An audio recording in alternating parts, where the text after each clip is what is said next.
Please, colleagues, we are going to start.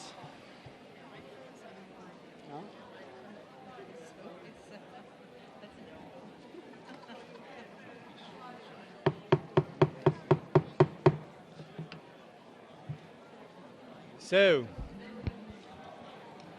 I would like, please. It's amazing. This is your first leadership test. It's crazy. So, please, I'm going to start. Please. Sorry. Come on. Let's be a bit disciplined. So, we are going to start this hearing. Welcome to you, Mr. Timmermans, to the hearings before the ENVI committee associated with the ITRE committee, the TRAN committee, and also the Agri and Econ committee as invited committees. I will switch to French for a second. Vous connaissez... You are familiar with the rules of the game. There will be 25 questions, 1 minute 15 seconds per question for the first question, and then 45 seconds for a follow-up question if you deem such necessary. These questions will come after a 15-minute opening statement from Mr. Timmermans. Now, let me just say a few words to recap on the portfolio of the Executive Vice President designate. He will be in charge of the climate. Of course, he will also deal with transport, environment, oceans, energy, health, agriculture, and cohesion as part of the European Green Deal. So, Mr. Timmermans, as part of the Green Deal, you are responsible for 2/3 of the EU budget. The ENVI committee largely welcomed this restructuring of the European Commission. In the written replies that you sent to our written questions, there were a number of points that I would like to flag before you take the floor. You talk about targeted adjustments to the multi-annual financial framework. You, of course, refer to the Common Agricultural Policy. For the first time ever, this is linked to the European Green Deal. You were also very proactive in New York on the issue of deforestation. The ENVI committee has taken initiatives on this front, and I'm sure that we'll have an opportunity to come back to this in our discussions. I will wind up my introductory statement by reminding you of something that Spider-Man's uncle once said. I don't know if you have any heroes in film. And in any case, the quote is that with great power comes great responsibility. You hold great power, so you need to shoulder great responsibility. Over to you for 15 minutes. Thank you very much, Chairman. But I'm not going to end up like Uncle Ben did, getting killed off at the start of the film. But thank you very much for that introduction. I have very little to add, but I'll do my best. I've been really looking forward to our meeting tonight. We have a lot to discuss, and I've come here seeking your support and also your guidance. All of us here ran as candidates in the European elections in May. We went to our citizens with plans for the future, and now you, as their directly elected representatives, will get 5 years to turn these plans into reality, and I'm here today hoping you will give me your support to do my bit in the von der Leyen Commission to make sure we deliver what we promised. That this is not going to be easy is the mother of all understatements. We are faced with a challenge that is truly existential, and what we need to do will be truly transformational. This is about rebooting our society so that what we hold dearest is preserved and improved for our children, grandchildren, and future generations. We cannot afford the luxury of screwing this up. I will keep the diagnosis of the challenges we face to a minimum because, frankly, to repeat the science to you is a waste of everybody's time. You all know and we all know the problems. We know the possible dire consequences for our habitat, health, and our future. We all know that our citizens want us to do something about it, and fast. What we must do now is act. Citizens want the EU to take action that corresponds to the magnitude of the challenge. They also want action that caters for the practical challenges they experience every day. Putting food on the table, heating their homes, getting a job, finding a good school for the kids, decent care for their elderly parents, and in general, just making ends meet. The world and their world are one and the same. We can only succeed if both prosper. Neglect one, and both will suffer. That is why, if you decide to confirm the von der Leyen Commission, we will ensure that the profound transformation required is a just transition. We need to put fairness at the center of our policies and base all of our future work on a set of just transition principles. And we need a dedicated Just Transition Fund to support the people and communities most affected, including those in the industrial, coal and energy-intensive regions. It is our task to demonstrate clearly and concretely that to our citizens that the Green Deal can help solve problems and improve life for them now, not just 20 or 30 years down the road. Clean air in our cities and clean water in our rivers and oceans, that is what we need, so that we can lead healthier lives on a planet that can sustain all of humanity, where the economy grows to the benefit of the many, not the few, with jobs for everyone. In short, the European Green Deal must put Europe on the right track to a sustainable future and ensure that every European is on board and no one is left behind. Our ambition is to make Europe the world's first climate-neutral continent. We can achieve this by 2050 if we plan well and start straight away. The next 5 years will be crucial. I will propose a climate law within 100 days of taking office to enshrine in legislation the EU's 2050 climate neutrality objective. This law will set the long-term direction of travel for all our policies. I will also start work immediately to deliver a higher level of ambition for 2030. And as soon as possible, I will put forward legislative proposals that will help us to reduce emissions by at least 50% or even better, by 55%. We will review and update our existing climate and energy legislation. It is also clear we have to consider additional measures to achieve our goals: cleaner transport, less energy-hungry buildings, a more sustainable food system. We cannot afford the luxury of complacency. But on the other hand, there is no reason to despair either. Compared to 1990, the EU has achieved a reduction of greenhouse gases of 22%, while our economy has grown by 58%. We've shown that tackling climate change does not harm the European economy. Now we need to raise the bar and aim for higher ambitions. This is something we can do. We have the skills, we have the brains, the people. We should also muster the political will in every single member state. I could go on giving you targets and percentages. I could elaborate on the broadening of the ETS, and I'm sure we'll come back to that in your questions. But first, I would like to talk about what the Green Deal could do for Europe's citizens. For instance, for social housing tenants or homeowners, especially those already struggling to pay their energy bills now. We're talking about more than 50 million Europeans, which to me is a completely unacceptable figure. We should not raise their energy bill, we should lower it, and that's entirely possible by being more energy efficient. Together with member states and regional and local authorities, we should consider large renovation projects for social housing tenants and private homeowners to pay for insulation or double glazing or the fitting of solar panels. We should set up fair financing schemes in cooperation with EIB and InvestEU to ensure residents don't have to find tens of thousands of euros up front, which they simply don't have. But rather we support this investment, or they are given a credit line and use the energy savings to gradually pay off the costs. With initiatives like this, the Green Deal could mean lower energy bills for better and more comfortable houses. Everybody wins. Public buildings like schools and hospitals should also be eligible for support. Improving energy efficiency could free up more money for education and healthcare.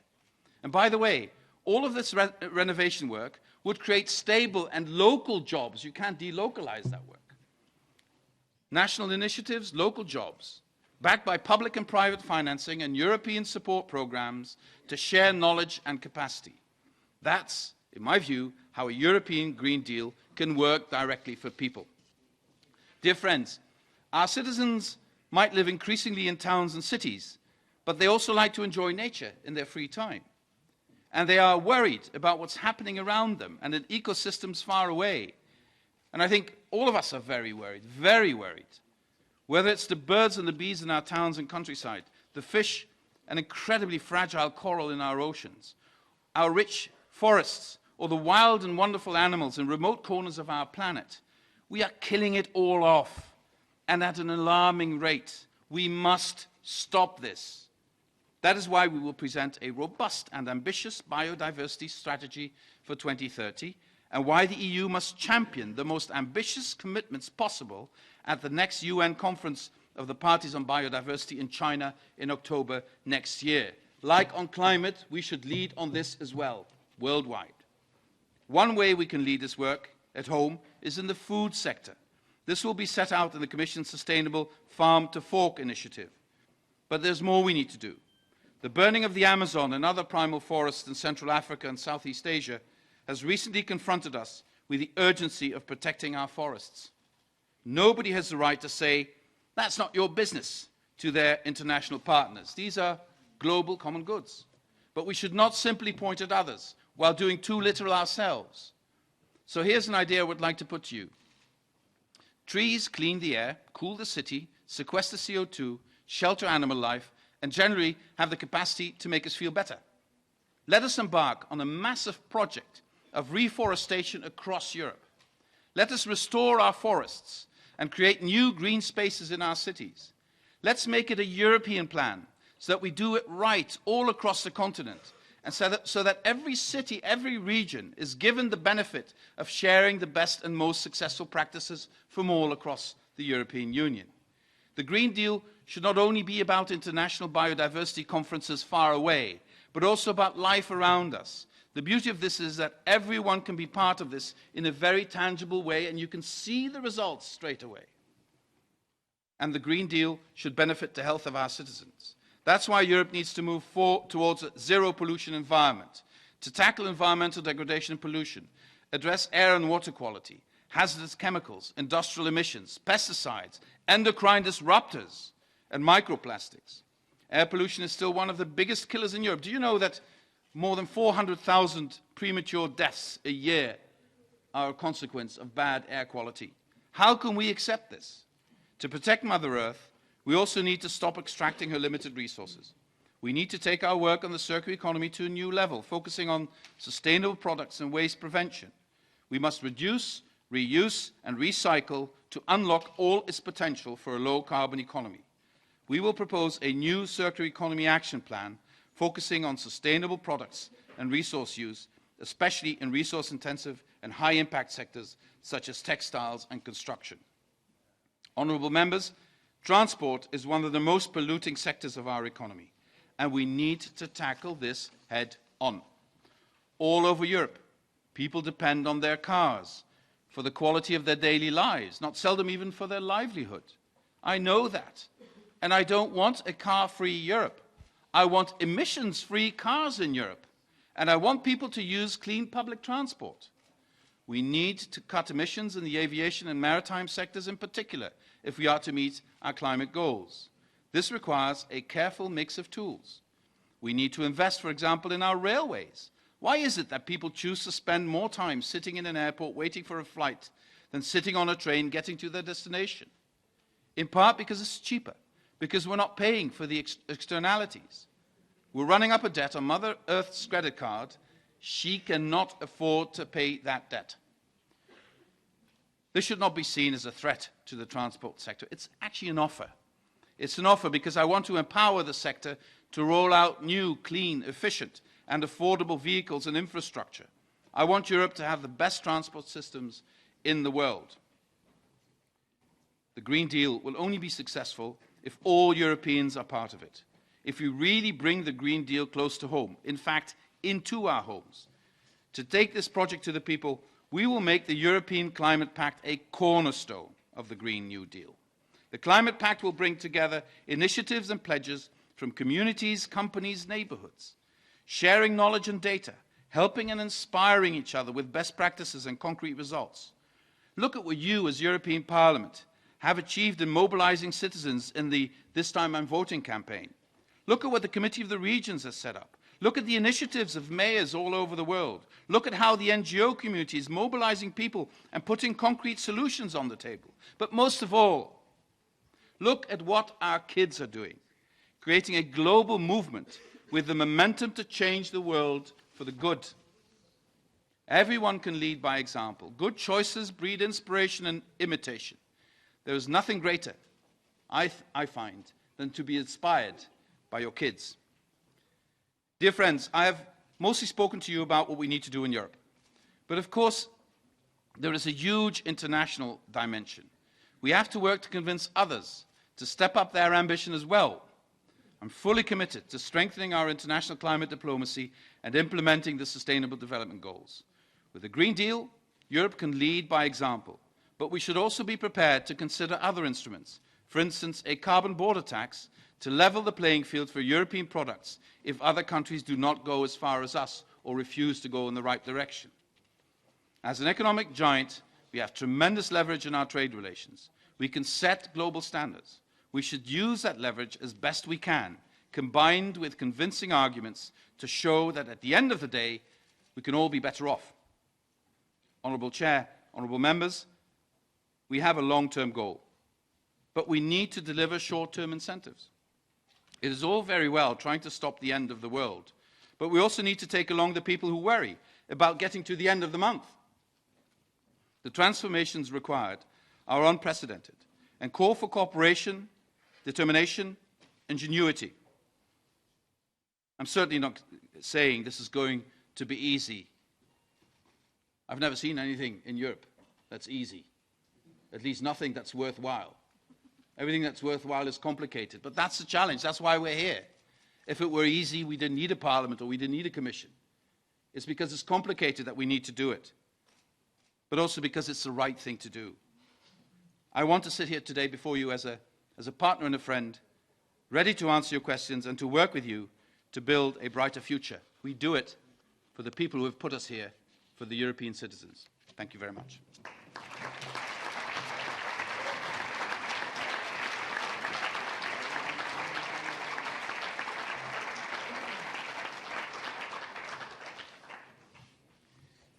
So we are going to start with the first round. Questions with coordinators or the representatives. Let's start with the EPP, Esther de Lange. Ja, dank u wel, meneer de voorzitter. Thank you very much, Chairman, and welcome, Frans Timmermans. We have heard a little bit of your impressive linguistic repertoire. I'm sure we're going to hear a bit more, and I'm going to ask my question in Dutch to give you a chance earlier on. In your written replies, you said that via the generation of your parents and grandparents, you'd already had an energy transition with the closing of the coal mines in South Limburg.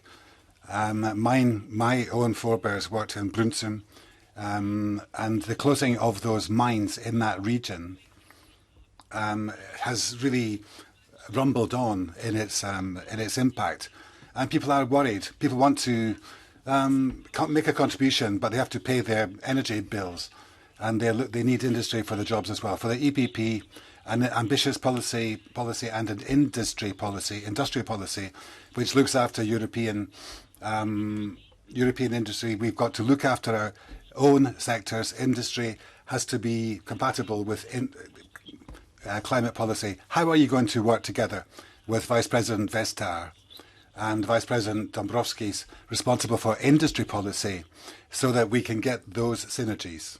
Thank you. Fijn dat ik ook in Nederlands... Well, I'm very happy to be able to reply in Dutch as well. Yes, I come from a mining region, and my forebears were miners. And I'm from Heerlen, and this was one of the big mining places. And it was 50 years ago, and of the 5 poorest towns, 3, Heerlen, Kerkrade and Brunsum, are exactly there. And even in a wealthy country such as the Netherlands, sometimes it's very difficult for that transition to be a smooth process. Look at Galicia. Look at Silesia. Look at regions in Germany and in Greece where they depend on coal and on lignite. I think of my own backstory and I recognise the difficulties. It's very, very difficult indeed. And I know that people will see a transition as such a challenge that often they will not be prepared to go the extra mile. And I think we've got a duty to help those regions to a new economy. Now, I think that new economies are there to be created, and it's got to be those regions. They have got to get the jobs which they've lost. And Mrs. Vestager, Mr. Dombrovskis, all of us have to have consistent, coherent plans, market-driven, close to the market, with access to InvestEU and to investment. But we need to finance things also where there is not the market, where there are no market forces which will do that. And we need to step in. On behalf of our taxpayers, we have got to be able to do those different things. And that whole thing has got to hang together in a consistent and coherent way. This is the first time that we have had this opportunity, and we will get forward movement if we push in the same direction: industry, agriculture, coal, and other sectors, other industries which are in the process of adjustment. I cannot do that by myself, and that's why I've got colleagues. Ik wil hem graag nog een beetje concreter, want u noemde heel te... Thank you very much. You talked about Poland, Silesia, and with closures in the next 10 years, nearly perhaps 15,000 jobs are going to be on the line, are going to be lost. And in Spain as well, Central and Eastern Europe, those are the areas we're talking about. And I can understand why they're worried about those jobs. And are jobs future-proof? Is there reskilling taking place? I hear people talking about, and yourself, talking about a just transition fund, but it's never enough, I think, to set people's minds at rest and to allay their fears. I think that if we had less activism in Western Europe and more bridge building, let's try to look at 5 years, the transition fund. It's not just a question of us preaching to those who are to be converted. Well, in Poland, in Slovakia, in Greece, in Germany, there are a whole series of countries where they are going to be exiting from coal. And for those regions to have a prospect and a perspective, it's necessary to explain how they can go step by step into the new industry. And there are opportunities, there are reservoirs of jobs. There is a favourable wind in Poland and elsewhere in the economy. And it's not destroying jobs and creating jobs elsewhere. It is the exact same regions losing jobs and needing new jobs. And I think that the new circular economy is going to provide prospects and openings. InvestEU has been a vehicle for garnering experience, and all the different funds must be part of a so-called, what I would call, a transition mechanism, to coin a phrase, so that the assistance can be provided in a concerted way, in a targeted direction, and that's private monies, public money, European, EU level funding as well. And there will be a debate about the MFF. I think both sides of that equation have to be persuaded, convinced that the Parliament and Commission, what they're asking for, is necessary to usher in this new industrial era. Thank you. So please, Mr. Timmermans, stick to your 1 minute answer as a wasn't follow-up response. So for SND, Jutta Gutterland. Verkställande vice Executive Vice President Designate. I'm going to speak Swedish. I'm just curious to know if I'm going to get an answer in Swedish, actually. I've always wanted to try. The coming 5 years will put you in the driving seat for this Green Deal. It's one of the most important transitions that the European Union has faced. In that work, I want you to be Greta Thunberg vis-à-vis the rest of the Commission. researchers, citizens, and above all, young people who are striking for the climate demand that the EU shows more resolute actions. Specific, immediate actions need to be implemented to keep to the 1.5 degree challenge. To be successful, the EU has to accept the objective of becoming completely climate neutral by 2050, but also we have to raise our level of ambition by 2030 if we're going to stand a chance at all. In the political objectives, the Commission is suggesting a two-stage approach when it comes to 2030 goals, and this raises serious concerns, both in political terms but also in practical terms. So I'd like to know if you are going to accept the challenge of, within the 100 days in the Commission, put forward a bill to raise the 2030 objectives for the EU to 55%.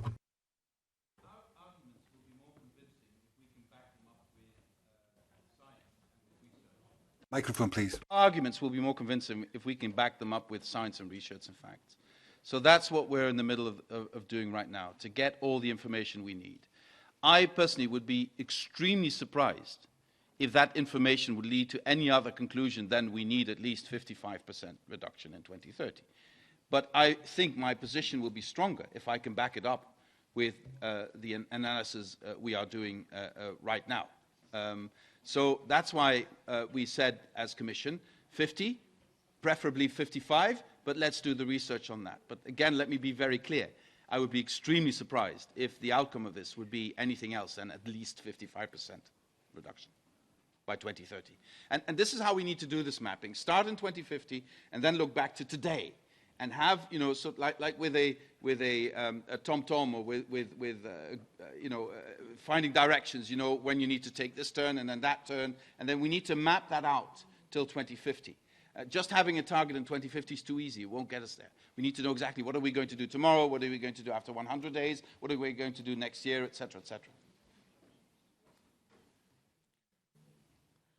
Thank you for that answer. Well, obviously, I'd like to put a supplementary question. When are we going to see that research to support that decision which you believe is necessary together with the Commission? But there's another follow-up question I'd like to put, which also concerns our consumers. They want to make informed, sustainable choices. They're very aware of the climate impact of their choices. This concerns products within the EU, but also things we import from outside the EU. Recently, we've seen how consumers' demands have made sure that global producers in retail sector have tried to make sure that they're producing with less harm to the environment. Do you think that the EU should also try to make sure it reduces the impact of its products, those that are being imported from outside the EU, not only those produced within the EU, to make sure that we see responsibility taken throughout the whole chain? This question, I would say if we really want to make an impression and lead in the world, we need to have our ducks in a row, our facts together before the COP in Glasgow. That would give us a position to really lead and not have to go to Glasgow and say we don't know yet, we still do research. So that's my ambition. I hope we can get there.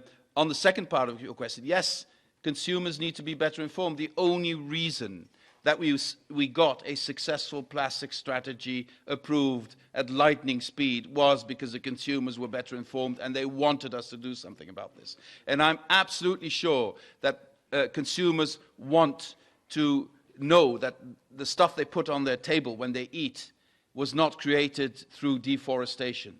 Our citizens don't want that.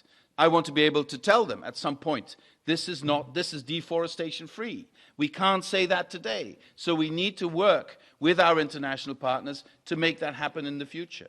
Because now 80% of deforestation is a consequence of the search for new arable land to create new foodstuffs. And sometimes it's the food we import directly. Sometimes it's even the feedstuff we give our animals that are produced in Europe. So we have a lot to do to inform our consumers, and we will have to regulate in that sphere as well.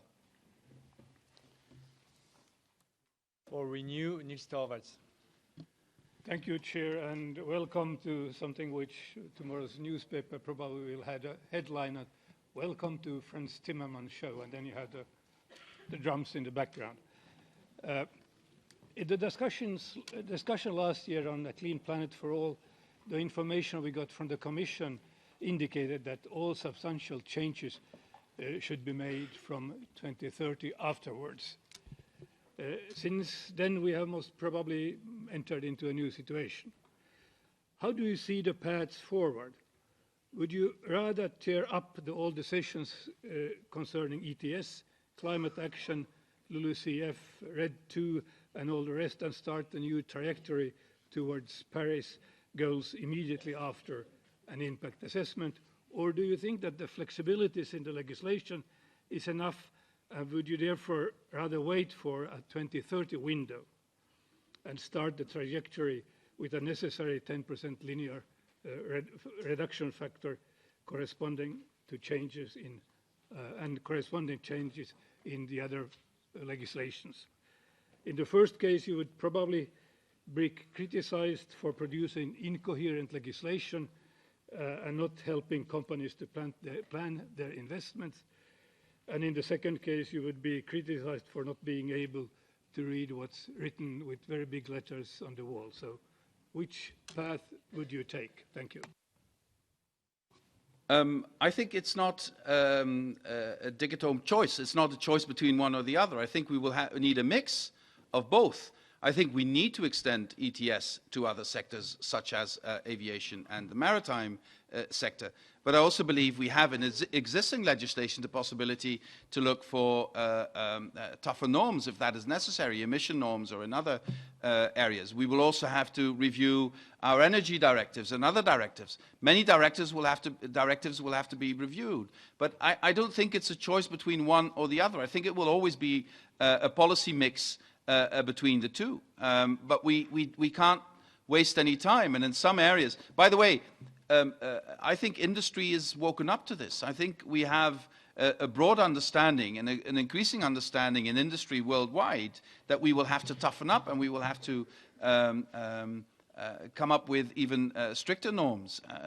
IPCC report clearly points in that direction. If we want to prevent the heating of the world to go beyond 1.5 degrees, we still have to do a lot more than we're doing now. And sometimes it will be amending existing legislation, sometimes it will be creating new legislation, but that a lot needs to be done with your help. That's quite clear. And I have seen the European Parliament and even the Council in a position to move very fast if the public wants us to do that and if the sense of urgency is there. So I'm not that worried about that. Thank you. Your challenge will also certainly have a budgetary. Yes. Going to need about 200 billion a year to be able to meet. Could you speak closer to your mic, please? Oh, sorry. If somebody turned it off. We need about 200 billion yearly to meet what we should be doing. And the member states are almost as niggardly as the Dutch. So you have something to do to make them pay, because without those money we won't be able to meet the goals. Thank you.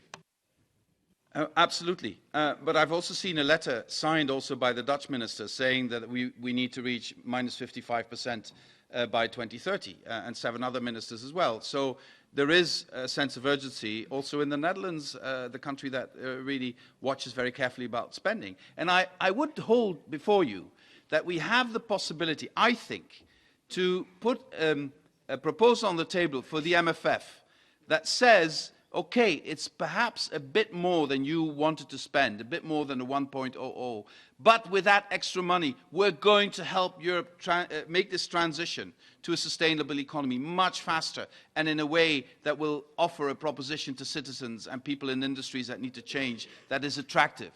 And I think there's a deal possible there between different countries in Europe, including mine, I hope. Thank you. So another Dutch perspective with Bas Eickhout for the Greens. Thank you very much. In the back of you, Mr. Timmermans, good evening. And thank you very much for your introduction and your inspiring presentation on the Green Deal. But still, I would really like to focus a bit more on the climate law, what we can expect next year, because next year is the year where we need to deliver, because it's the last year before we can get into the official start of Paris. And you already said that you would not be surprised if it will be, from the analysis coming out, minus 55%. But can you now at least now make very clear that we are not going to do a two-track approach? Because that's still in your written answers a bit unclear, where you say, well, we might do first 50% and later on 55%, which will never fit in that year. You say, well, we need analysis, but to be very honest, there's a lot of analysis out there done by the Commission saying that Europe is on track already for minus 46%. If we look at all the coal phase-out that are in plans, we are already at minus 50%. So all the analysis that is there already tells you that 50% is business as usual. So that means you can already say here that it will be minus 55% when you come up forward with your climate law proposal next year. Can we just seal that off so that we have that clarity?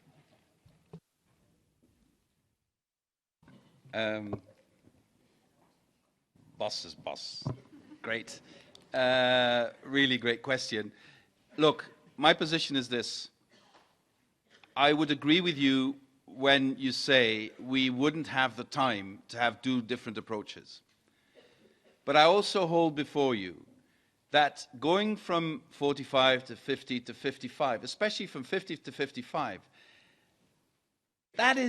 then you will be asking some really tough extra measures to be taken. And you can't fault the Commission for wanting to analyse that and to analyse the feasibility of that. That's what we're going to do. And that's also what Ursula von der Leyen said before this Parliament. And in that context, I reiterate, for me what is important is that as EU we have a position that has a meaning internationally and that makes us the leaders in this. And for that, I would say we need to be ready before the Glasgow COP meeting the latter part of next year. So that would be my trajectory. But I think I've been very clear, and I repeat that I would find it extremely surprising if we would come to any other conclusion than that we need this minus 55%. But I think this will be more convincing if we can show what this actually means by analysing that. And we have the time to do that, and we will do that thoroughly. Thank you for that. I will not push you then further on the 2030, but I will push you further on the climate law, because you will come forward with that in the first 100 days. Until now, I only heard an explicit one on climate neutrality, but to be very honest, the current Commission already has agreed to that.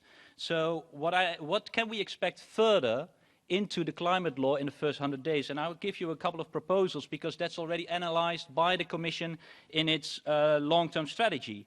All new cars put on the EU market are zero emissions by 2040 at the latest. Comes from the Commission analysis itself. Emissions from international shipping will be reduced by at least 88% by 2050. And emissions from aviation must be cut by 55% by 2050. Are these kind of proposals that we can expect in the climate law, so that we are also ensuring that the transport sector is now finally going to make a move? And can we also see, hopefully, that the responsibility remains with DG Climate for that, because it makes a lot of ETS efforts needed? First of all, let me be very clear. We will have to take additional measures in many sectors, including the maritime sector and the aviation sector, but we might, I don't know, we might come back to that later. Secondly, it is something I will have to study. How much can you put into the climate law? I want to take a bit of time, because on the one hand, you don't want it to be an empty shell just saying 2050 climate neutral, that's it. On the other hand, it's also a question how much room to maneuver you give to different member states to choose the right mix on the basis of their national plans to attain that goal, and how much you want to put into the law. And that is the process we're going to get into right now, and the signals you're giving are very clear, and that helps us also in this process. But I want to come before the Parliament with a draft climate law that goes as far as we can in terms of stipulating exactly not just where we need to be in 2050, but also what we need to do in intermediate steps to get there by 2050. Thank you. For ID, Silvia Saldone. Buonasera. Signor Timmermans. Thank you. Good evening. Mr. Timmermans, This Commission really has been marked by the Greta Thunberg really experience. And you have said that the climate is going to be the top priority and also health and food safety. But of course there is a cost to attaining the 2050 objectives, considering that there are people around who don't have a roof over their heads. To get zero emissions, we're talking about a megaton equivalent of oil and lost in fossil fuels. And we are going to be talking about 1.6 megatons. And what does this mean in practical terms? It means 3 nuclear power stations being built every couple of days for years on end. And we're talking about 30 years where the replacement energy generation capacity is going to have to be built. China, India, in the past 20 years have almost doubled their CO2 emissions, 200%. And there are countries in Europe and outside, in the Balkans, for example, where we've got to recognise it's not Europe's fault. We are not alone. This is, I think, a huge marketing exercise which is taking place, a huge marketing exercise. And let's look at the consequences of the Green New Deal, because the objectives are unattainable and they're completely ideological. Thank you very much. Quanto devono essere deboli How weak do your arguments have to be if people have to resort to attacking a 16-year-old girl?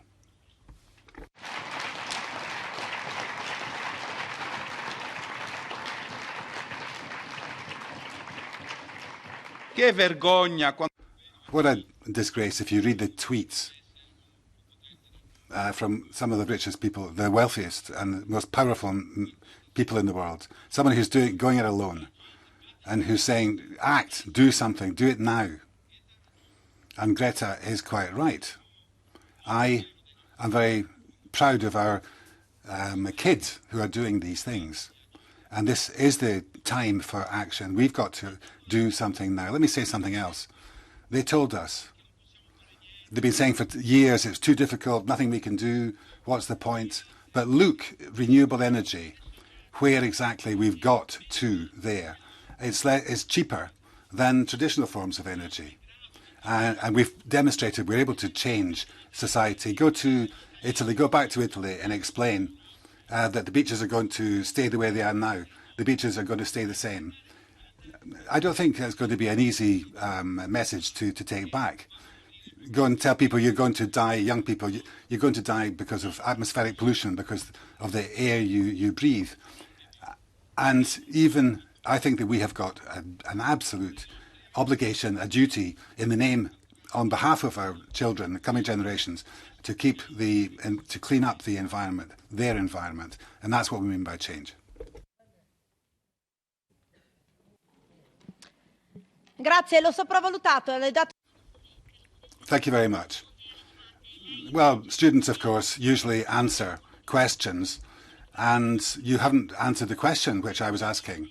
How weak does the Commission have to be when you talk about climate and you have to hide behind the skirts of a 16-year-old girl? Let me repeat the question. Most of the plastic pollution comes from Asia, countries in Asia. And it seems to me that we are moving the attention to really fanatic positions. Does the Commission intend to take us back?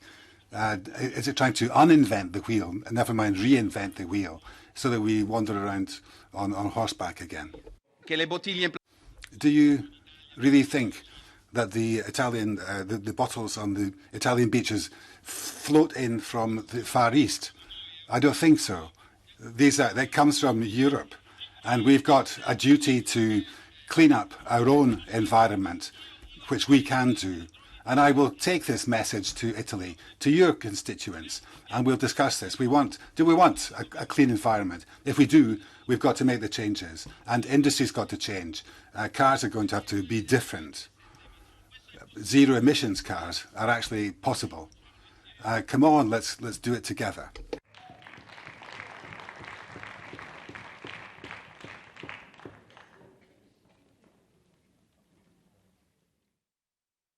Okay. So, for the ECR, Alexander Vondra. Well, welcome in the revolution. It's a heated atmosphere, and the dynamics, in fact, is incredible. Just less than a year ago, or early this year, the outgoing commission has declared that it is neither necessary nor possible to boost the 2030 targets. Then, in July, Ursula von der Leyen has pledged to submit a plan to increase the 2030 targets toward 55% with some conditions if the others follow. Now, you are exposed to a mounting pressure by yesterday's letter of 8 countries to commit 55% unconditionally. You know, let me express my deepest concerns here with that kind of a dynamic. I'm concerned that the European Green Deal will cost us more than our societies are able to sustain. It will raise prices of all elementary human needs, like housing, heating, lighting, eating, and transporting. It will have a negative effect on the middle-income families, not speaking about the poorest people. They will have to take the burden of the higher prices and higher taxes. As a social democrat, this is what you want? You want a yellow vest all across Europe? What is your response in concrete? You know, you gave us nice words, but we need to count first before constructing a house. First of all, let me just say, Mr. Vondra and I know each other for a long, long time, and I just want to express my respect for what he did when his country was still a dictatorship, and he took huge personal risk in fighting against that, and I have deep admiration for that. On this, we disagree. And I also, because we spoke earlier about this, and that's why in my introduction, I mentioned the issue of housing and social housing. If we help people isolate their houses, perhaps even put solar panel on the roofs where it is possible, where we could help them take other measures that they cannot pay for themselves, but we could help them with that. If we do that, their energy bills will go down, substantially down, and emissions will also go down. I will not hide that you are absolutely right, if we only take extra measures for the environment without looking, for instance, at tax systems, there will be an increase in taxation for ordinary people. But the whole idea is that we also need to look at our taxation system. We're taxing the wrong things. I think we need to take a convincing argument to our member states that they should also agree in their taxation system. That could have a huge alleviating effect for ordinary people, for middle incomes and lower incomes. These are the things we will need to talk about. But you know, on the other hand, and this I want to hold before you, on the other hand, if we do nothing, look what's happening to our climate. If we do nothing, look what's happening to the exploration of natural resources. Look how that is going to create conflict. And who is going to die first if our cities become unlivable? The poorest, because they cannot move to somewhere else. So that's why, yes, as a social democrat, I strongly believe in this way forward. Yeah, nice words, but I would expect, you know, enumeration before pledging. And beyond those neighbors, there is no enumeration. And we do something, but the others, like India, China, Russia, United States, Brazil, if they won't join us, you know, leading by example is a nice idealist approach, but it's without any ground. So what is our leverage to push them into following us? Are you willing to declare a war to them if they would not? These same arguments were used when the European Union created the single market. Exactly the same arguments. High standards, we will be too expensive, the rest of the world will not follow us, etc. like with the single market, the internal market, the rest of the world wants to be in our market. They want to be able to sell here and to trade here and to be active here. Our highest norms will become world norms if we play it right. But at the same time, of course, there is a weakness in our reasoning if we cannot convince other big players in the world to go in the same direction. But I'm rather more optimistic than you are. Yes, Europe only has 9% of the world's emissions, but we have a strong policy mix that can be convincing, that will also have to be adopted. The Chinese don't want to suffocate. The Chinese don't want to run out of water. The Chinese want to change, and perhaps we could have a partnership with them. In the United States, yes, the federal government is not on our side, but talk to the cities, talk to the states. They have a completely different attitude. So we have friends out there. We could build coalitions. We could convince others. I strongly believe that it is our moral and political duty to do so, not just for the reasons I mentioned, but also for international stability. The lack of policies in this area will create conflict. We will have wars over water if we don't change the way we organize our societies. Thank you. For the GUE, Silvia Modig. Kiitos puheenjohtaja, herra Timmermans. Thank you, Chairman. Mr. Timmermans, I think it's quite surprising if you're still waiting for scientific data for setting the objective of 55%. If we want these flows of funding targeted correctly, we want to have an idea of what we want the environment to look in 2030. We can't invest a penny in the wrong direction. I plead for the 55% target. And a second issue I want to raise is biodiversity.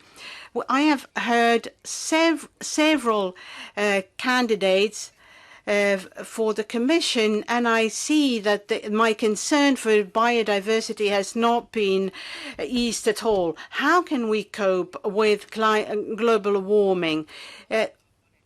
We have to remember that if we have a biodiversity which is on a good level, it helps us cope with climate changing. We are still going toward a catastrophe in terms of loss of species. What are you going to do, and what can we do to turn the course? First point, the indication you give is very clear on the 55%, and I take careful note of that. And the clearer this indication is, the clearer it also resounds with the European Commission. On the issue of biodiversity, you know, we're at the risk of losing 1 million out of 8 million species that form part of our natural environment. 1 million. If you look at coral reefs, half of them are dead or dying. If you look at the ravages of deforestation, what that's doing, if you look at the consequence of pesticides and other, we have a huge emergency. And I have the feeling that we are on the verge of a same international awakening to the risks of the loss of biodiversity as we had a couple of years ago surrounding in Paris on climate change.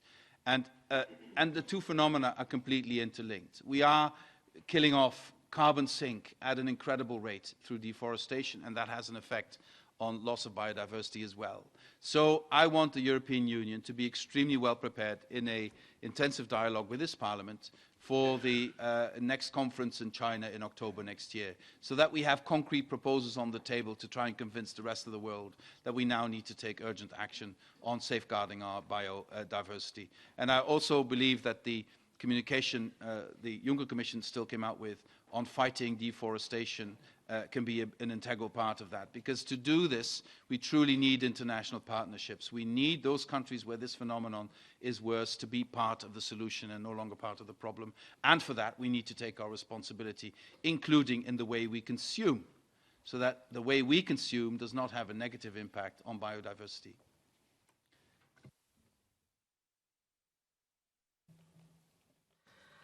Kiitoksia. Thank you. If this system continues the way it it's been going on.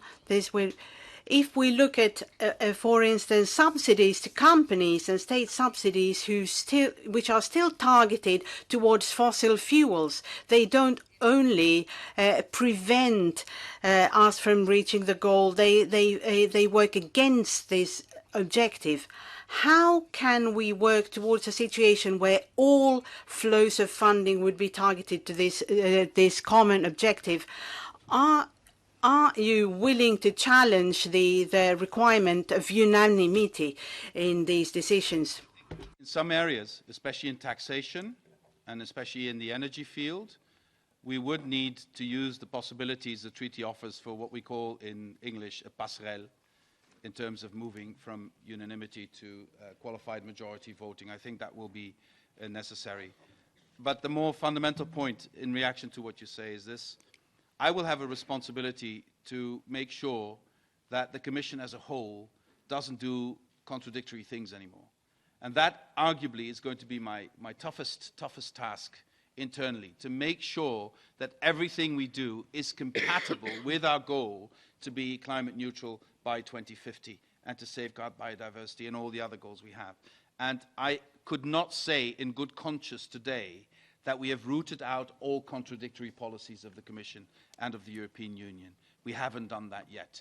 And that's, you know, in that sense, we both have a task, because also in the European Parliament, different committees sometimes have different orientations. And we both have a responsibility as institutions to make sure that from now on, everything we do is geared towards this goal of creating a sustainable society with everyone on board. And for that, I think we need to revisit quite a number of our policies. Thank you. So we're going to move to the second round of questions, starting again with the EPP and Roberta Metsola. Thank you. So the reduction of plastic in our oceans is one of our citizens' top priorities. We made the first step by legislating on a ban for single-use plastics. But now we have to go deeper and further, and I fully agree with the point you made earlier about plastic bottles on beaches, but ultimately currents have the potential of pushing plastic waste, especially in seas of countries which border those of third countries. We have also seen that the global trade in plastic waste, which is supposedly earmarked for recycling, is not necessarily sustainable, and it is at most times unfairly designed. And ultimately, it does nothing for the environment except increase CO2 emissions to ship it halfway across the world, only for it to be returned, incinerated or landfilled. So would you agree with us that it is time for a global ban on the most damaging single-use plastics? And will you give us your commitment that the EU will push this through member states and international fora? The short answer to your question is yes.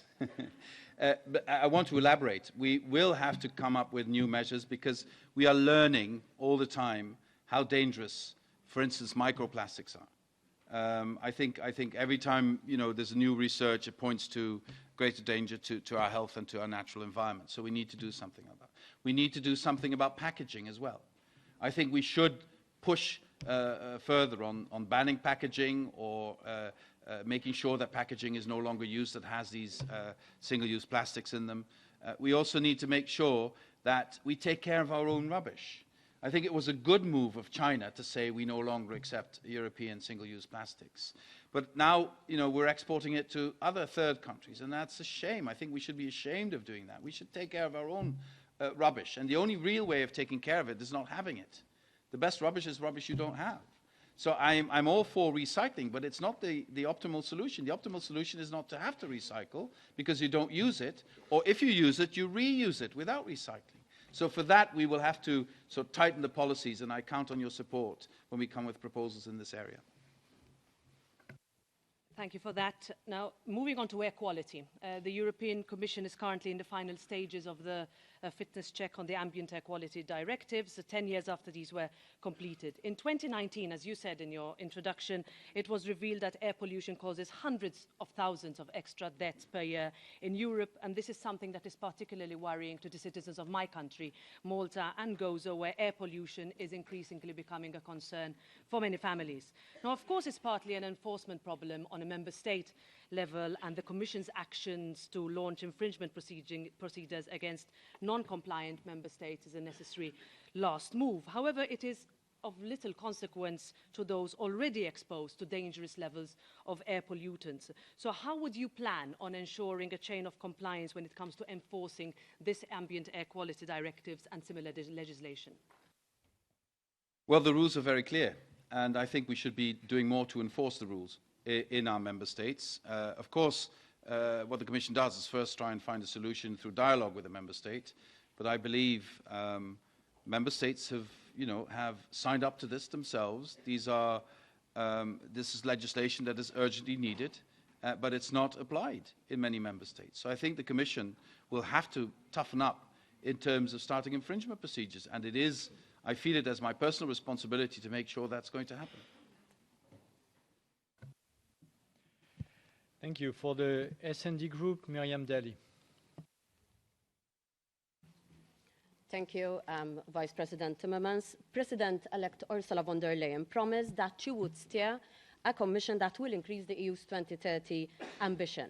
However, as things stand today, the current target doesn't even include the greenhouse gas emissions of shipping, the sector that is, until today, still exempt. Now, if the emissions from shipping remain unregulated, they will derail completely any other efforts that can be done by any other economies or industries to achieve carbon neutrality. Now, today you mentioned extending ETS to maritime and aviation. You mentioned additional measures on maritime and aviation. But in your written answers, you said that you would act on any proposals coming from the European Parliament aiming to extend the EU ETS to include maritime emissions. I urge you not to wait for the position of the European Parliament. Are you ready to come forward with a legislative proposal to extend EU ETS to maritime emissions as part of any upcoming ETS review to increase the 2030 EU greenhouse gas target? And a very important question for us, as the Vice President responsible of climate change, how will you ensure that it will be DG Klima, the Directorate General, that will have full responsibility and full leadership on the implementation and future review of the EU ETS, including the extension of EU ETS to aviation and shipping? Let me be very clear on the last point, because that question was already put to me and I'm not sure I answered it clearly. Of course, I will remain responsible for this, and under my steer, it will be the Commissioner for Transport, but DG Klima, because that's where the expertise is. So I wouldn't worry too much about that, and I take full personal responsibility for this. Now, on the other issue of shipping, yes, the ETS should be extended to shipping, but we need also a broader policy mix. I want us to have green ports. I want us to be able to force shipping to take the electricity that's offered them in ports rather than burn the most horrible stuff when they're in cities. You know, in some cities, the pollution levels spike when there's a cruise ship coming in because they burn the most horrible fuel.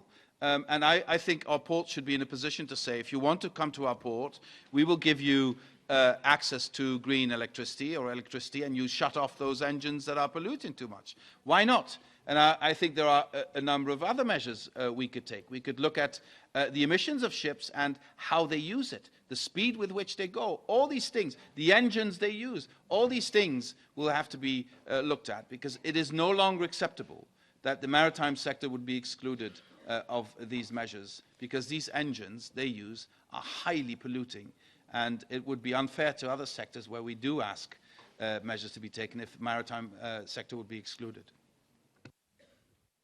Fair enough on this point. I come from Malta, so I do understand when you have a cruise liner coming into a port and the effects of citizens. That's why I'm asking you not to wait any longer, because we can't wait any longer, and we require immediate action also from the Commission in this regard. But air quality was mentioned, and there is another important sector regarding to transport, and that is the road transport.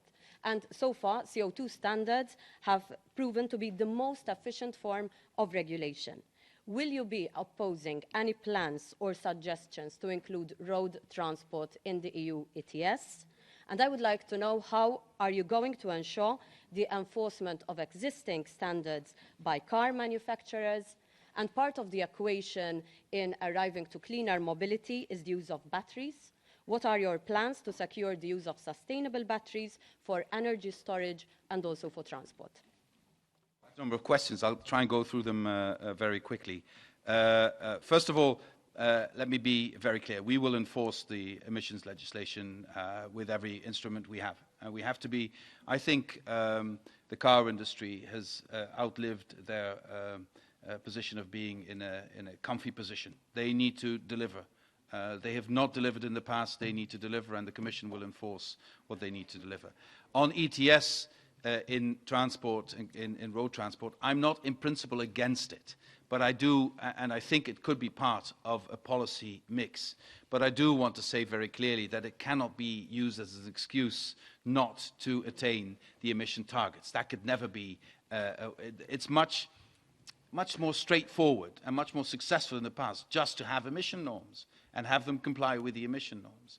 That doesn't mean that ETS could not be part of the mix, but it should never be an alternative to emission norms or even a way of weakening emission norms at all. That would be unacceptable. Batteries. Yes, Maroš Šefčovič in the Juncker Commission has done tremendous work in finally getting the sense of urgency in the automobile sector that we need more batteries. And now there is a huge increase of trying to get Europe to be part of next generation batteries where we don't use primary products for that are very bad for the environment or we can't find or lead to conflict elsewhere, that can lead to a large number of storage, etc. But at the end of the day, there's only so much you can do with a battery. The battery is not the only solution for the storage of sustainable energy. We will need other forms of storage, especially hydrogen will be probably a very important way of storing renewable energy in the future. Okay, so please stick to one follow-up question and not 4 follow-up questions. Otherwise, I can't ask Mr. Timmermans to answer in 1 minute. For Renew, Frederick Federley. Thank you, Mr. Chair, and Mr. Executive Vice President designate. I will actually switch to the language you still not master, Swedish. But I'm certain in a few years you'll get there. My question really concerns balance. We have quite a considerable task in front of us for this legislature. A lot of international and national challenges if we're to reach the ambition set out in the Paris Agreement. We see what's happening in the Amazon forest with horror. We don't have a good European answer. Maybe we can move towards that with certain tools, but obviously the agriculture sector is an area where we have to work to avoid deforestation in the Amazon. But we do see deforestation in Europe's forests as well. So it does work in the long term in other countries. So how do we find, in legislative terms, that golden mean, that balance, which will work for us where it doesn't work for other continents, where we can maintain biodiversity and maintain useful forestry? Well, correct me if I'm wrong, but as far as I know, there's more forests in Europe now than 10 years ago. So we're getting more forests, not less. But it's not enough. We need really a strategy for reforestation and also in a way that does not contradict other goals. Putting forest on peatland is not helping the environment, on the contrary. So we have to look at a sensible way, and I think the only way we can do that is to have a Europe-wide strategy that would help reforestation. And I also want to make sure that those people who are directly involved in forestry are part of the solution, are incorporated in the policies we develop. And I also believe that if we do this better in Europe, we have a stronger argument in talking to people outside of Europe who are faced with the same challenge. If you look how much forest is disappearing, and the argument is always 80% of that is to create arable land for agriculture. If you then, I was in New York 2 weeks ago and I was talking to an activist from the Amazon, and he was telling me that not more than about 15% of the land that was deforested is actually used for agriculture. So the incredible waste that we're creating in terms of biodiversity loss, in terms of loss in carbon sink, etc., it's heartbreaking. So we will need an international approach where we also take on board countries that are sometimes a bit reluctant because they see opportunity for economic development. And sometimes this will mean that we will have to look at the products we import into the European Union and convince them to make other products that do not need deforestation and perhaps offer them more interesting trade arrangements on those products. I thought you would give me... I thought the chair was going to give me the floor, but I'll carry on. Now, those parts that concern bioenergy are very interesting as well, to try and find where the next stage will be in development. So we have to maintain balance in long term and also when it comes to biodiversity, but also waste products can go towards energy production. Maybe we can use CO2 sequestration, use that. Maybe we can take a further step rather than just talking about reducing the effect that we make, but we can move to a negative emissions. Is there a plan from the Commissioner designate for negative emissions? I think it is entirely possible, but just because it's bio doesn't mean it's good. And biofuels have done incredible harm over the last decades. So we need third-generation biofuels. Then they can be a constructive part of our energy mix. Because in some areas, look at aviation, you know, we will probably need more biofuels because electric flying, I might be short of imagination. I don't see it happening on a huge scale anytime soon. So if you want these emissions to go down, you will also have to look at another energy mix, and if you want the dependency on fossil fuels to go, etc. So in that context, biofuels, third-generation biofuels, could also play an interesting role in the mix. But let's be very careful not to sort of give a blanket okay just because it says bio, it's good. Thank you. For the EPP, Mairead McGuinness. Thank you, Chair. Thank you, Mr. Timmermans. I want to pull you back to your written comments, which I was interested in your comments around the agriculture sector, because you haven't dealt with those thus far. But you've also introduced a new policy, which is this farm to fork. And frankly, I'm confused as to why you need both, but perhaps you could answer me directly on that point of these two policies and how they will sit together. I was very interested in your comments about contradictions in policy, and I think in agriculture and food and environment and in trade, we've had huge contradictions. What control have you over competition law? Because one of the views I've expressed many times, and others I hope support me, competition law does nothing when it comes to paying for public goods which are embodied in food we eat. And competition law talks about cheap for the consumer, but it's cheap at a price. How powerful will you really be to address these very crucial issues? Well, the short answer to your last question is time will tell. But the policies we want to... no, let me start differently. I have been, simply because of my professional experience, I've been involved in the common agricultural policy since the mid or second half of the 1980s. That's how old I am. And I've always seen, and this goes on, that those farmers who are suffering are used as an argument to protect those, the policies that benefit those that are making a lot of money. And somehow we are still not good enough in taking care of that problem. And I think the policy shift that Phil Hogan has started is leading us in the right direction. And I know full well that we will not have a sustainable environment without the farmers. They are they can be part of the problem. They don't need to be part of the problem, they can be part of the problem, but they absolutely need to be part of the solution. Without them, we will not get there. And I think the very beginning of the Common Agricultural Policy was about assuring food security for Europeans after the Second World War who were starving. Now, the goal of the Common Agricultural Policy is to make sure we have sustainable food supply for our citizens in this millennium. And I think we will need some policy shifts on that. I think from farm to fork is the ideal way of looking at this. How much fertilizer do we need? Can we use innovations in animal feeds to decrease emissions? How much pesticides do we still need? Can we reduce that as well? What is the impact of what is happening elsewhere? Where do we get our animal feed from? And is there any link with the other goals we like to attain, for instance, stopping deforestation.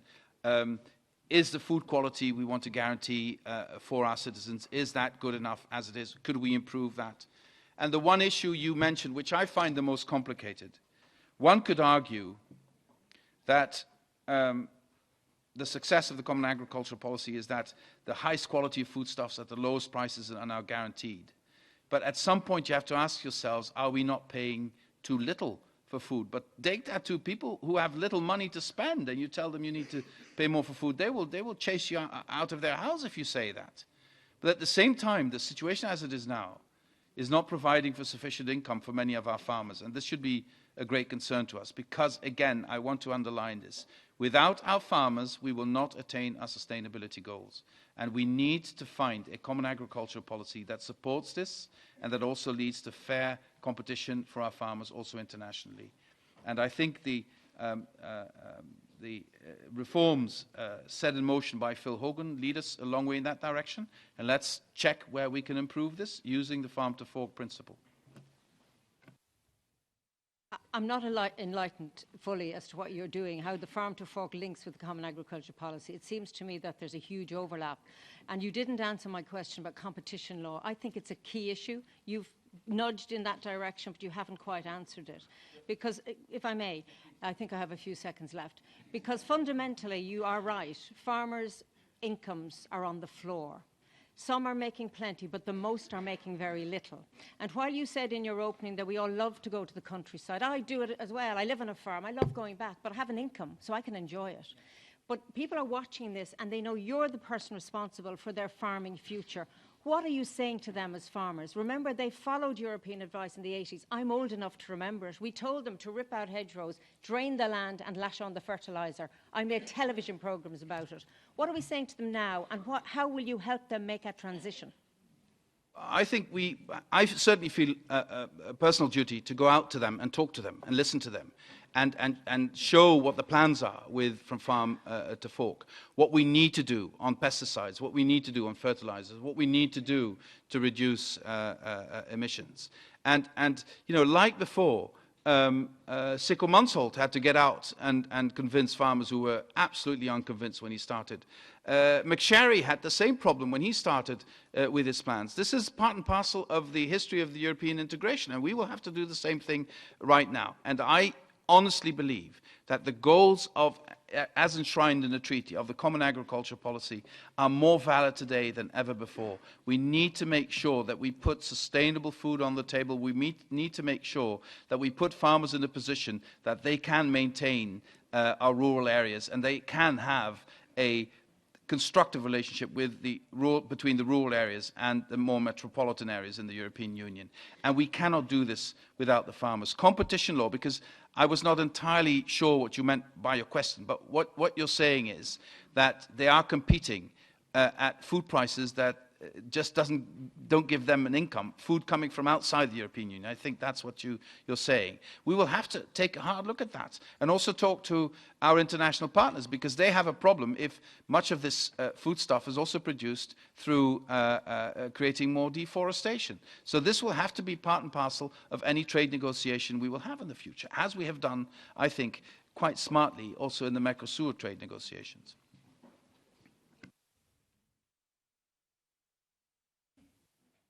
Okay, please, Mr. Vice President, stick to the 2 minutes and 1 minute.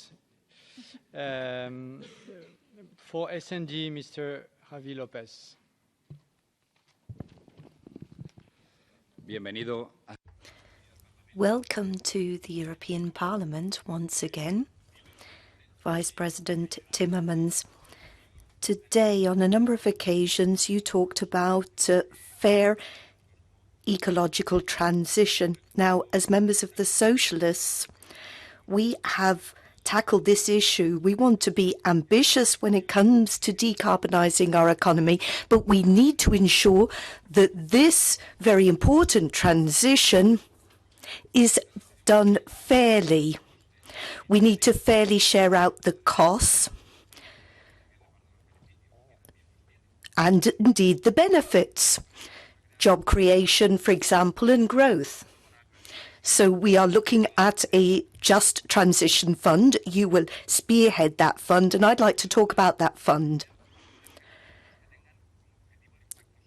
Will the aims look at the social impact of transition, not just technology? Another question. Will there be new funds? We won't just be recycling existing projects and funds for the fair or transition. Can we ensure that any support provided is linked to conditions that require compliance with our goals? Situation that Valdis Dombrovskis already answered that question also earlier today, so you can hear that the Commission speaks, the incoming Commission speaks with one voice on this as well. Of course there will be new money into this. It can't all be rechanneling of existing funds. But on top of that, we need to make sure that we create, I would call it a mechanism, so that we make sure that all the instruments and funds we have in the European Union work in the same direction. And I know that if we do not, no, let me say it differently. Some of the instruments we use in this transition will be for investment in things that are pretty close to market, like with the Juncker Fund and InvestEU. And there it will be relatively easy to mobilize also private funds. But in some areas, you know, if you have to reschool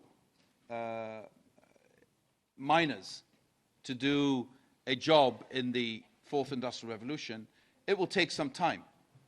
It will take some time, and I'm not sure there will be a lot of private money willing to invest in this. So then you're not that close to market, and then you will have to find a mix of European money with national co-financing to look for that. So that is what we want to put in the Just Transition Fund, a mix of fresh money combined with co-financing nationally, also linking to the different funds we already have, whether it's the Agriculture Fund, the Structural Fund, Cohesion Fund, and also making sure that there is, through the help of the EIB that has been extremely successful in InvestEU, that there is a huge access to funds to make this transition to the green economy. And I believe in this mix we can make sure, because I think we cannot, as I said in my introduction, we cannot achieve this if we do not convince the people who will have to change that this change is not a loss but a gain for them.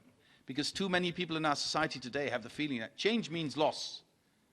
We need to make sure that they understand that change can also be gain, not just a cleaner environment, but also a better job.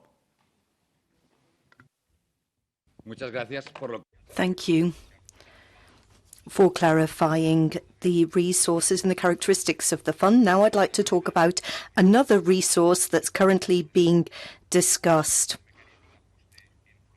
The Border Adjustment Fund, or mechanism. We want fair competition between our companies and others around the world. We don't want environmental dumping. We agree on that front. This will be very complicated, however. So will we be able to achieve this goal? Will you be able to lead the way here? Will we be able to do this in a short space of time? This will be, as I said, a very complicated mechanism. This Parliament has already said that we need this kind of carbon border adjustment fund, and we would like these resources to flow into the EU budget. Is that something you'd agree with? My idea would be to say to our international partners, we are making this transition to a climate-neutral continent 2050. To do that, we will take these measures. These measures will have an impact, obviously, also on our economy. If you take the same measures, or comparable measures, but going in the same direction, okay, we will make this voyage together. If you don't do that, then of course we have no choice but to protect our society and our economy, and then we will have to have a carbon border tax. That would be the reasoning I would develop, and I think this could be WTO compatible, but we'll have to analyze that. I think it is absolutely necessary that if you look, just imagine we can have our steel industry produce steel using hydrogen. It's not impossible anymore. It could be possible. But that steel is obviously going to be, also in terms of climate cost, much more costly than steel produced with coal in China. Then would we not have an opportunity to look at the carbon footprint of a ton of steel, we could not correct that inequality. And that's why we might need a carbon border tax. For the Greens, Marie Toussaint. Merci. Thank you very much.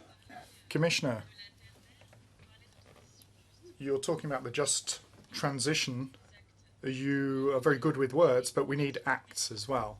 Our country has been taken to court and condemned for not being active enough, and a number of young people, not least Greta Thunberg, who has taken a number of countries to the International Court because there's a violation of human rights that's been committed. You're promising a Green Deal, but I don't hear ambition nor coherence. Where's the coherence? If looking at all the scientific reports and evidence, we're still turning to gas in Europe to allow this claimed transition, where we're still stuck in fossil fuels because of this gas infrastructure. Where's consistency when products coming from deforestation that you've mentioned are sold here in Europe on our territory in the internal market? Commissioner, when do you intend to put a stop to direct subsidies and indirect subsidies to fossil fuels, notably to gas? Do you undertake binding measures to protect the forests around the world to stop the damage that's been caused by our companies? Well, as I've already said, I think one of the most complicated tasks I have to face is to make sure there is joined up thinking, that there is consistency there, and I won't hide it from you. It will be very difficult. You pointed out yourself some of the complexity of this particular topic. I'm under no illusions that I'm going to be able to take 100 days and sort everything out, but to identify where there's a lack of consistency and then move on to come up with steps and legislation that need to be taken to eliminate these inconsistencies, that I think would be a very complicated task, and yet one of the most important tasks I face in my portfolio. When you say that natural gas is a problem, well, yes, it's not a sustainable source of energy, but this gas is part of the transition that we have to undergo towards sustainable energy. You also talk about infrastructure. I know that there are plans, could mention my country, there are plans to re-establish this infrastructure very easily to transport hydrogen. In a future, which I hope is a very close one, we should be able to use the infrastructure that was set up originally for natural gas and use it to transport a form of energy that is completely sustainable, and that is hydrogen. So it's not all bad news, but yes, you're absolutely right. We have to try, and indeed quickly, to free ourselves from this dependence on fossil fuels. And I really understand that it is difficult. It's a difficult task that have to have this consistency, but if at least I can point out where the problems lie, I'm convinced that the citizens will support the European Commission to get rid of those hinders, to undo those inconsistencies. You're absolutely right that they do exist. Merci, mais Thank you very much. Well, I think I'll pick up again on what I was asking. Will you, and if so when, put a stop to these direct and indirect subsidies to fossil fuels? Will you make sure that our companies will have to have due diligence, but other forms of obligation when it comes to products coming from outside the EU as well and being produced in the EU? And will you ban and, in a preventative fashion, stop the ecocide? Oh, is that everything? Well, I will take measures on subsidies for traditional energies. At this moment, I don't have a specific answer to you. I can give that answer only once I know what sort of opportunities are at our disposal. I think we're fairly limited in terms of the European Commission. I will carry out that analysis. I understand your question. I note the logic, but I don't have the answer at my fingertips here. on the approach that needs to be taken that you mentioned, yes, I'm sure the Commission will be putting proposals to the European Parliament to take the necessary measures to protect biodiversity in Europe. When it comes to companies and the influence they have on biodiversity, I think what we could do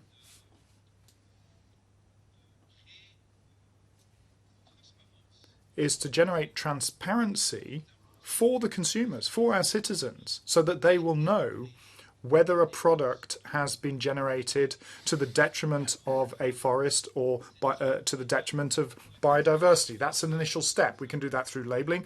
We can do that with other measures indeed as well. We can entertain a ban as well, but in order to do that, there needs to be a deeper analysis of the ramifications. And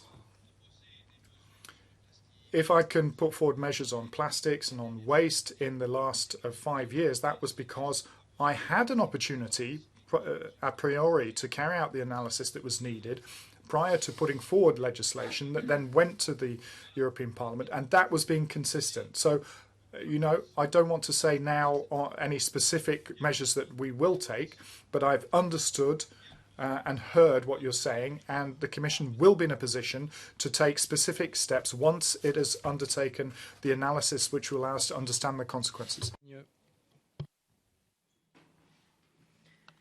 Monsieur TImmermans. Thank you very much. Mr. Timmermans, Mrs. von der Leyen wants to present a biodiversity strategy for 2030. Among the objectives being set, microphone please. Thank you. Can I restart? Mrs. von der Leyen wants to present a biodiversity strategy for 2030. Among the objectives which are envisaged is an end to the loss of biodiversity and an end to the destruction of ecosystems.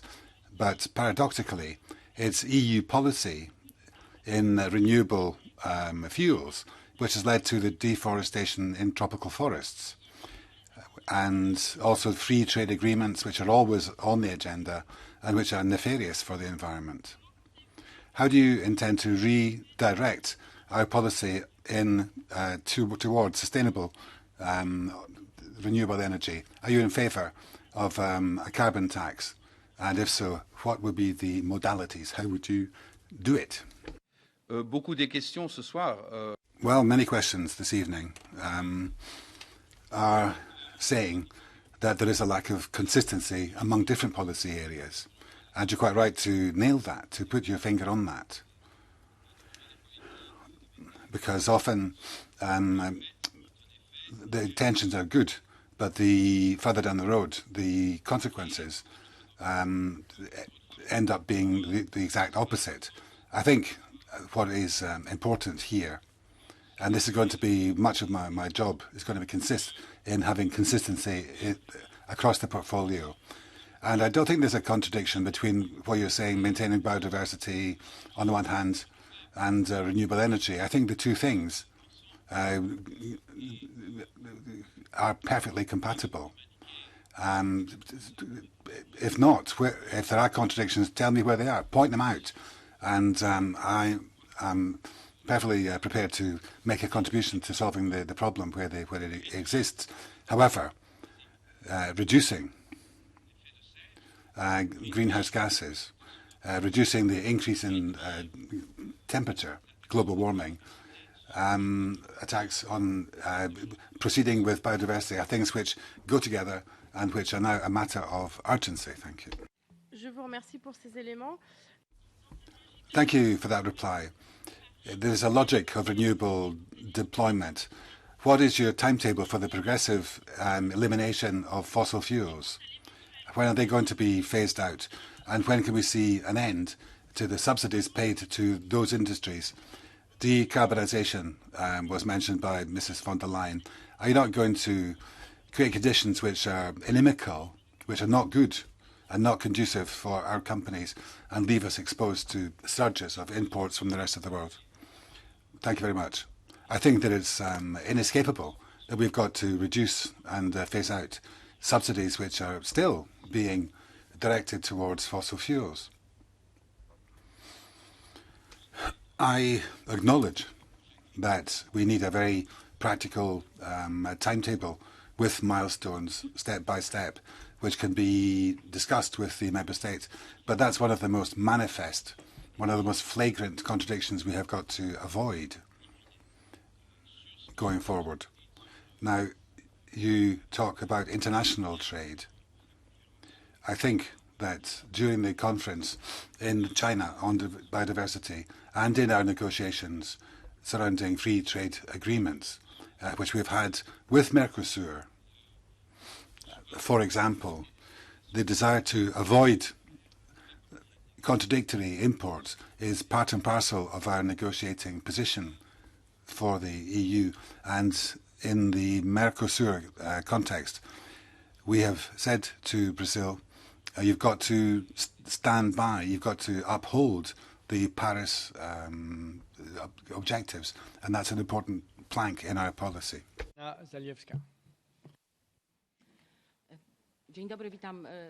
Hello and good evening. I have some specific questions. We say in Poland that good intentions are not enough. This is why young people who protest in the streets, they want to have specific solutions and specific sources of financing them. My first question is on the announced new climate law. I would like to know more on the principles of this new climate law and a few words on how does this compare to the 40% cut from 2014, which hasn't been arrived at by most member states, and then how would the new law relate to something else that you said, namely, so one in, one out. So which existing pieces of legislation would need to be eliminated from our legislation? You've been talking about just transition, but only 5 billion are earmarked over 5 years for all member states. So my question is, what more are you going to do? We need hundreds of billions in Poland to make this transition just only in Poland. How are you going to talk to the AAB? They want to be green already today, but they say they wouldn't finance natural gas projects. Thank you. The intention of the climate law is to put in law that the European Union and its member states will have reached climate neutrality by 2050. And if you put that in law, you then can count back from 2050 to today and then see which measures will be necessary to get there. And the climate law should include as much as possible of clarity on what steps we need to take to get there by 2050. That is, I think, a legal commitment then by member states to do what is necessary in their member state to get there on the basis of national plans.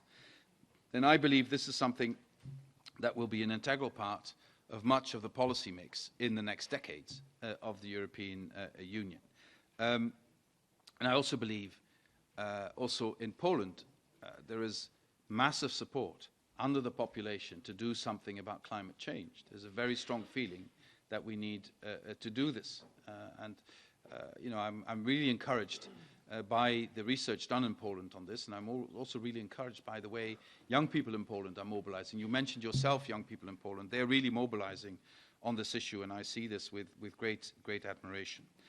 And I honestly believe that this climate law will give us the framework which we urgently need to discipline member states to come up with plans that are concrete enough so that we can sort of look at the stages we will have to go through to get where we need to be in 2050. Some member states have done some of that work already, but many member states still need to do that. So in that sense, I think it's the best framework we can have for our common future. On the issue of one in, one out, I believe Maros Šefčovič has already gone into that in his hearing, but perhaps that was not with you.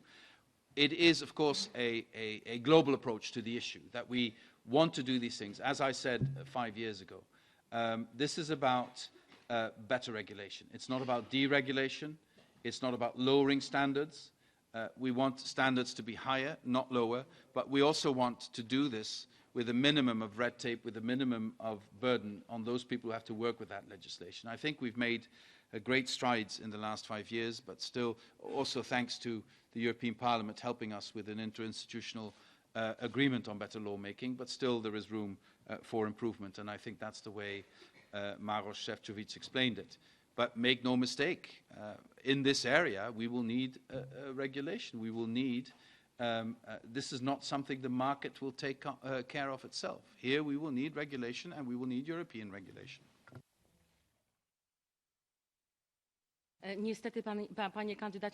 Unfortunately, I have not received a direct answer. I think you're avoiding a debate about money and very specific clauses in this climate law.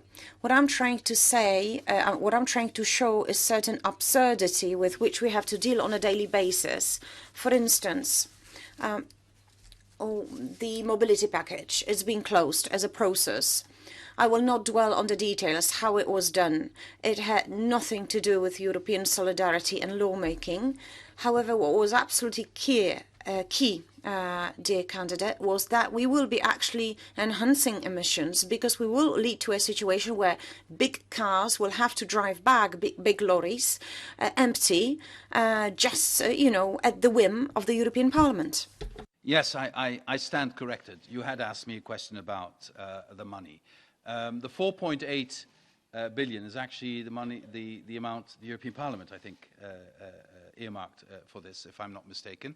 So that's the amount of money we've been. There you are. I was looking for you all the time. Yeah, that's the amount of money that's been talked about. It is absolutely clear that for this transition, especially in those countries still heavily dependent on coal, we will need much bigger funds than what a Just Transition Fund can muster.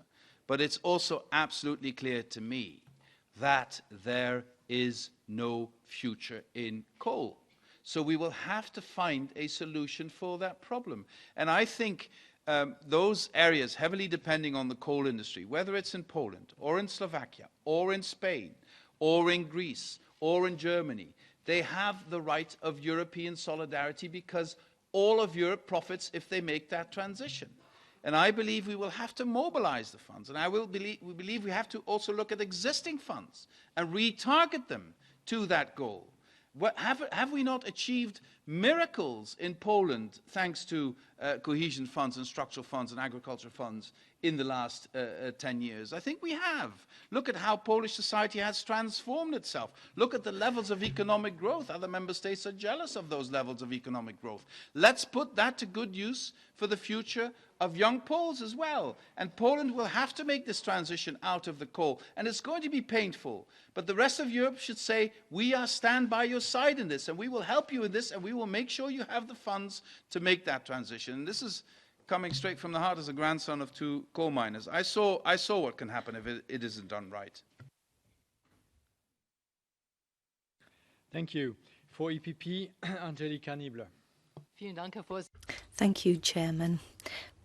Mr. Timmermans, the EU has a strong industrial sector, not just services. We still manufacture goods, railways, chemicals, car manufacturing, cement, paper, steel, aluminium, pharmaceuticals. The list is endless. Can you ensure that the European Green Deal does not lead to deindustrialization in Europe? How can you ensure that our European manufacturing sector and companies are not excessively hard hit by the European Green Deal? They need to be strengthened, not weakened. You've mentioned this in your written answers, and today you talked about the carbon border adjustment tax. We need to ensure this works, that we don't have relocation. I hope it doesn't pan out the same way the solar panel industry did. We used to lead the field, and now we don't really have any functioning companies in this area. How can we protect homegrown industry and jobs here? When I talk to industry representatives, they all agree that we need to maintain this tradition. We are leading the way, and I think the first continent to get this transition right will benefit. So I firmly believe that if we cling to old industrial ways, it will be all the harder to make that leap to undergo the transition. We're best placed to get this right, to organise things at a level that makes sense. To this end, we do sometimes need to protect our industry. Sometimes we also need to encourage our industry, our companies, to free themselves from their reliance on old sources of energy. The European steel industry is proactively looking to move away from fossil fuels. It is actively looking into hydrogen, using hydrogen in the manufacture of steel. That would have been unthinkable 6 or 7 years ago. Now it is seen as perhaps feasible. I firmly believe that European manufacturing has understood that this transition is inevitable to safeguard jobs into the future. Look at the US. Not at federal level. Look at what companies are doing, what is happening at state level. There they have read the signs. Same goes for China. Huge changes underway at a very fast pace. What we have lost out on is when it comes to the internet. We thought it was all about telecommunications, not the internet. But I think we have not yet missed the boat when it comes to sustainable industry. Europe really has a chance to be successful here and to free ourselves from fossil fuels.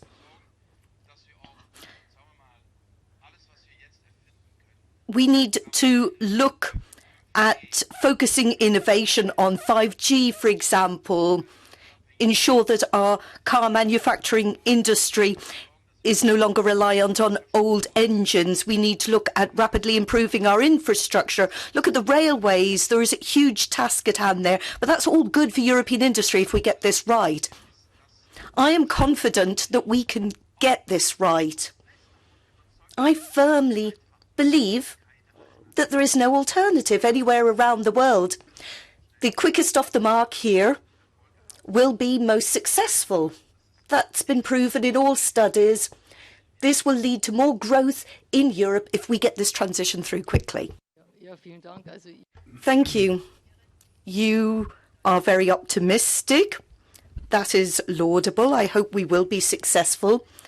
I've heard a lot about regulation. It's also important that we invest in new technologies, research, development, innovation. I didn't hear anything about that. I also have a follow-up question. Only 9% of global investment comes from the EU now. USA, one of the largest emitters, has withdrawn from the climate agreement, the Paris Agreement. China is investing massively in renewables. But they're building up coal power plants elsewhere. So what are you doing to put pressure on the big emitters to come on board? Thank you. When it comes to the Chinese, I think we can strike an agreement. They want to move in the same direction. When it comes to the US, there's a huge difference between what is happening and what is being said at federal level on the one hand, and on the other hand, what can be done in conjunction with the states. There are plenty of allies there that understand the direction of travel. When I was in New York a few weeks ago, I really got a sense that not enough major manufacturing countries were willing to make that leap to go along with the EU, and so that's a real challenge for us. But I firmly believe there is no alternative. We need to move in this direction. We need this transition. But if there are delays, if we hesitate, then we won't be able to make those tipping points. We won't be able to keep the temperature increases to 1.5 degrees. So this is a huge task and challenge facing us in the coming months and years. We need to convince our international partners. I'm quite confident when it comes to China, and I think we can get somewhere with the US too. But you're right, it's a huge challenge. Okay, again, Mr. Timmermans, stick to the time.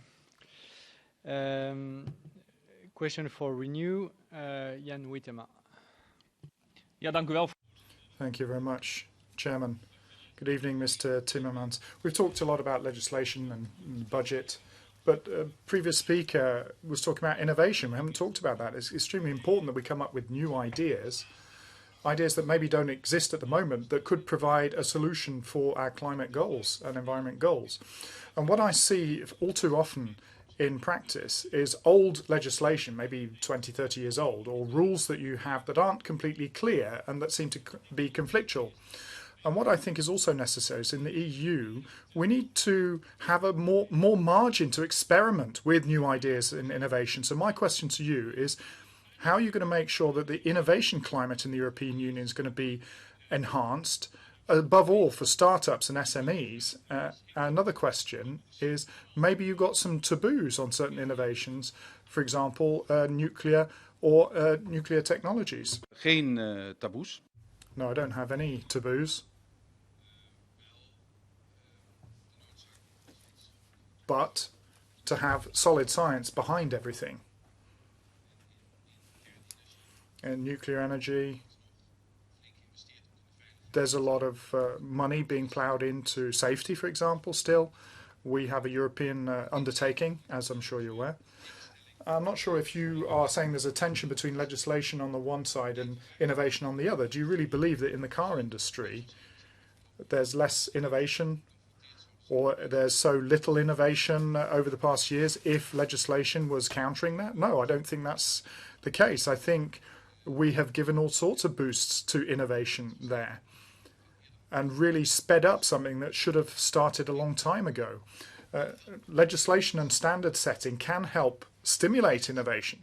Having said that, I do certainly agree with you that, as we've done in the past, we need to provide latitude for new initiatives to stimulate that. Of course, we've got the 7th Framework Programme that is pushing in that direction. And I have to say, as a Dutchman, this worked very well for the Dutch, as I'm sure you're aware. And the renewable energies, where there are fantastic projects that have been forthcoming through that. And while we're talking about renewable energies, well, I was talking about these various projects. I saw there's a new innovation recently using solar energy, and you can make hydrogen with solar energy straight away, directly, without going through the water to start with. So people are thinking up these sort of things, and they can come to fruition. Myself, I would love to know about what the startups are up to. My intention is to go out, reach out to people, and maybe help contacts and increase contacts, because it's only by doing that we can actually achieve something in the coming years. And that's where the power of Europe comes from. Renewable energies are ones that you can't relocate. They have to be built up locally. The solar panels have to be placed on a roof. The cars are in Europe. So we can have a direct and positive impact on jobs and the position of SMEs in Europe. Ik denk dat het ook heel belangrijk is. Well, I think it's very important to get support in the population if they understand that we're not going to invest in things which may prove to be time wasted in the future or money wasted in the future. We have to make sure that we're working for SMEs and startups. It's very difficult for them to invest in green ideas. Of course, in agriculture, for example, there are issues there. We've seen a report that's just been published in the Netherlands about the scale that needs to be done there. But of course, the Farm to Fork is a massive project. A lot of farmers really want to do things. They want to go organic, but quite simply, they don't have the demand from the market to cover the extra costs that are involved. How can you ensure that agricultural products, as long with any others, are reduced because of world market prices? Well, as I said earlier to Ms. McGuinness, on this particular front, there's a lot of potential that hasn't been tapped yet. Also, turning to the farm sector itself, farmers are clever people. They know that they have to take on board change. We've seen in the Netherlands this week, for example, there's a great deal of desperation. If that happens, they turn to the streets. So there's a collective task, be it at national level or at European level, to take our responsibility and say, we can do it like this. We can do it like this. If we do this when it comes to fertilizers, for example, we do this in feed products and reduce emissions at the same time. Or if we're looking at new plants, for example, and crops, if we look at extensive farming rather than intensive farming, where, of course, there's more interest because of the environmental lesser impact. And that's something that's made more explicit in the coming years. That is a part and parcel of From Farm to Fork, as far as I'm concerned. We have to provide prospects for people in Europe, for businesses in Europe, and the Commission is trying to do that. For the non-inscrit, Eleonora Evi. Grazie, Presidente. Non-attached, Eleonora Evi. Thank you. Over here, good evening. Can I come back to the macroscopic idea surrounding subsidies for fossil fuels? And we know that we're still giving billions to subsidies on fossil fuels in the EU. I know that much of the responsibility, the onus for that, the responsibility lies with the member states. And that there is always a problem with a strategy which is ambitious and vague when the member states are not really keeping up or doing their bit. I think you can have Italy among the countries which come into this category. And clearly much remains to be done. Can I ask, what are you going to do with member states in that position to speed up this move away from fossil fuels, which is so necessary? And then secondly, given the major differences between member states, disparities, where there is need for a lot of investment and sacrifices are going to be needed, how are you going to provide circumstances which are conducive to those changes? Has the time not come to change the budget and fiscal laws and exclude green and social investment from the calculations for the Stability and Growth Pact? Has the time not come to bite that bullet? Thank you. Io direi che se vogliamo. Thank you very much. If all of us want to get carbon neutral, how do you say in Italian? Neutralità carbonica, or climatica, let's say, climate neutral by 2050, then all of the member states will need to come forward with projects to get us there. If those projects are there, they have got to explain what they're doing with traditional energy forms. And I think that's where we've got to keep our eye on the ball and avoid investment which heads off, which goes in the opposite direction. And you need to have a toolbox there so that we can have a proper discussion with the member states going towards 2050. Now, there was a second question which has just escaped me. Help me. From the calculation of the deficit from the Stability Pact. Ah, sì. Exactly. Thank you. Maybe it's a blind spot for the Dutch there, having forgotten the one on the SGP. Anyway, Valdis Dombrovskis earlier on today gave, I think, a steer on the direction there of travel. When we look at economic development and growth in our different countries, We've got to look at everything helping us towards what is socially sustainable, and analyse the economic lie of the land in individual countries. I'm not suggesting that we exclude certain investments in a blanket way from the fiscal rules of the Union. That's not, I think, the way to go. Va bene, grazie comunque per la risposta. Well, thank you for a clear answer anyway. No. On a separate issue, which has been mentioned, the whole farm to fork, there is now scientific evidence suggesting that intensive methods and industrial methods have an impact on biodiversity and on the emission and greenhouse gas emissions.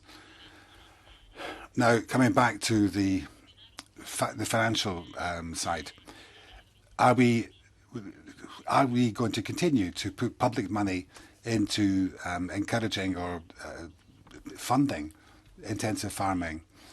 And there's not scope for doing something different, particularly in fruit and veg.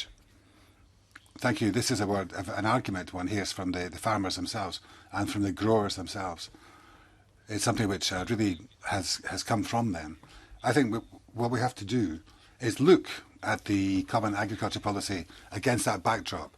How can we guarantee a future for European farmers and produce food which no longer pollutes? And one imagines that it's possible to build a case, and that's already been priced in to the reforms during the Juncker period, but that's also going to be front and centre in the farm to fork policy as well. SND Simona Bonafè. Grazie. Ma Vicepresidente, io... Vice President, can I take us back to something which has been touched on, but which is central, and this is the link between having a European Green Deal and the investment effort which is going to be required. If we want to give ourselves a new Green Deal at the EU level, it's got to be cross-cutting, as you said, and will involve many different sectors: mobility, transport, sustainable infrastructure, and also industry, with new productive processes which are more sparing in their use of resources. And as you've said already, support for workers who work in highly polluting sectors, where they have got to have new skills and new jobs waiting for them, and that's going to require a lot of spend, a lot of investment. We're talking about 150, 200 billion per annum if we're going to follow through on Paris. And there is going to be a need for co-financing with private investment. But there is a need for EU and national public spending as well, taxpayers' money. And my question is, what ideas do you have to ensure that a fixed amount of the EU budget money that's there is going to be put into achieving the European Green Deal? Fund. All'interno della Commissione parlo anche di... We talk in the Commission internally about the Just Transition Fund and the Just Transition Mechanism, in the sense that everything is pushing in the same direction. I'm talking there about all of the funds which we have at our disposal, and indeed co-financing from Member States. I think that there's a lot of still to be done. And for the time being, the funds tend to be working away in their own silos. Sometimes they have understood that 25% has got to go into this direction or that. However, my ideal solution would be that it should be 100% the investment in order to push in the same direction. And we've got to think about step one, avoid things which are counterproductive and pushing in the wrong direction altogether. But you are perfectly right. Since Paris, we do need 200 billion per annum we're having to tackle the decline in biodiversity, and it's clear that we're going to need even more money and even more funding. But we have to be realistic.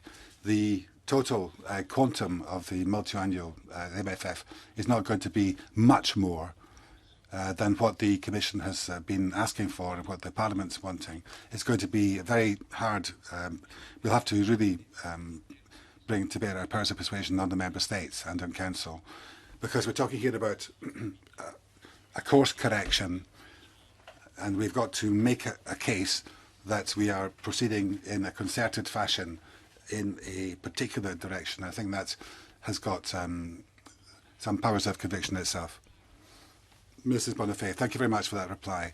Can I also take us back to private investment, where it's necessary to have a clear economic framework so that we can see what sustainable investment at the EU level is. Listening to Vice President Dombrovskis and Commissioner Designate Gentiloni, working with them, how can you ensure that the Commission does fire on all cylinders and provide proper funding for the new Green Deal, both at EU level and national level? Now, if I could just ask you to elaborate, what role falls to the EIB as a European climate bank in this context, particularly with an eye to the whole question of further investment in fossil fuels?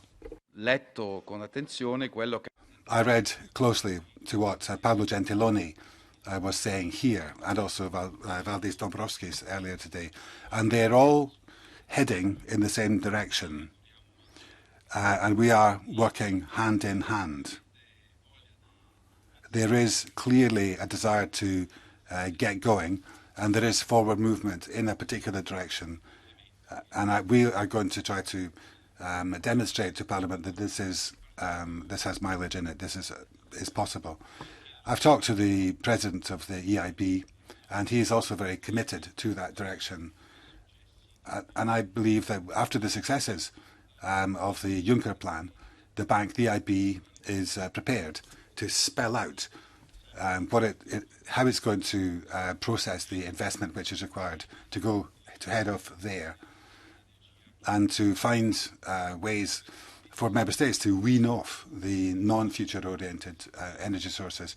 And I think that we can be optimistic in having a specific programme with the EIB to prove and demonstrate that that investment effort can start next year, this year, with dispatch. Thank you for for EPP, Jens Giesecke. Guten Abend, Herr Timmermans. Good evening, Mr. Timmermans. You're very welcome. I carefully read your mission letter, and I've been listening carefully to you for over 2 hours. You've not yet won me over, but you've still got time. I'd like to come back to the Just Transition Fund.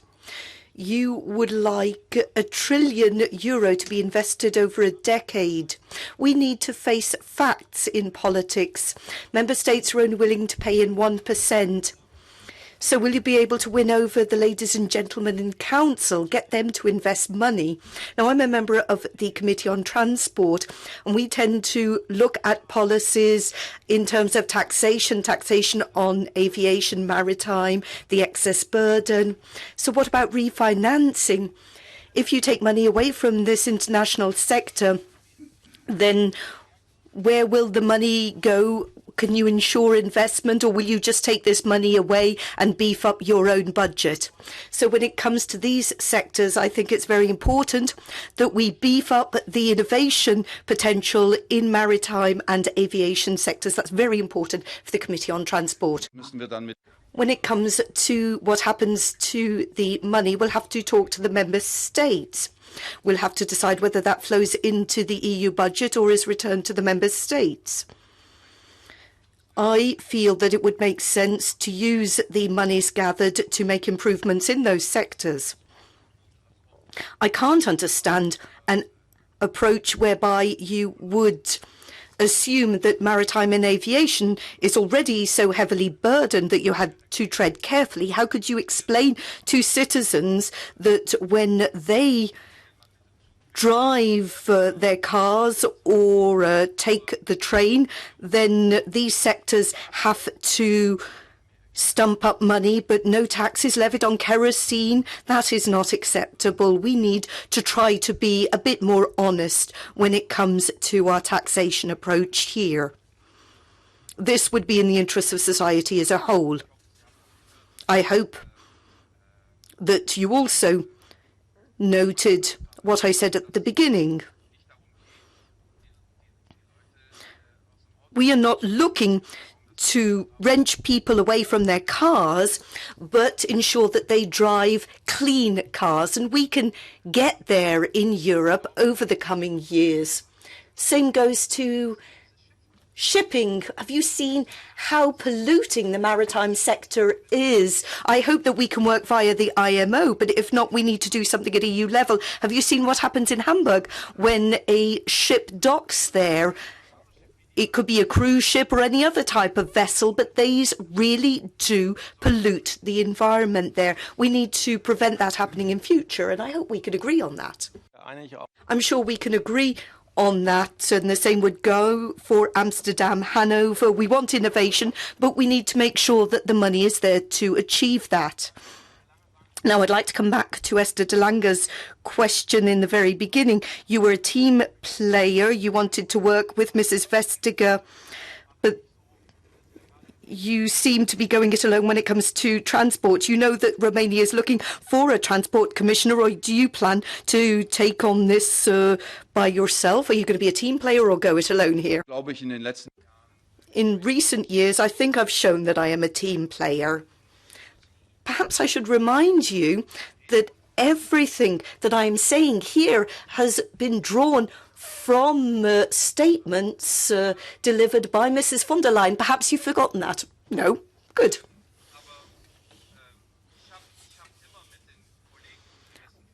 Over the last 5 years, I worked very closely with my commissioner colleagues. As I said at the beginning, you can't go it alone. You can't achieve all this alone. You need to work as part of a team.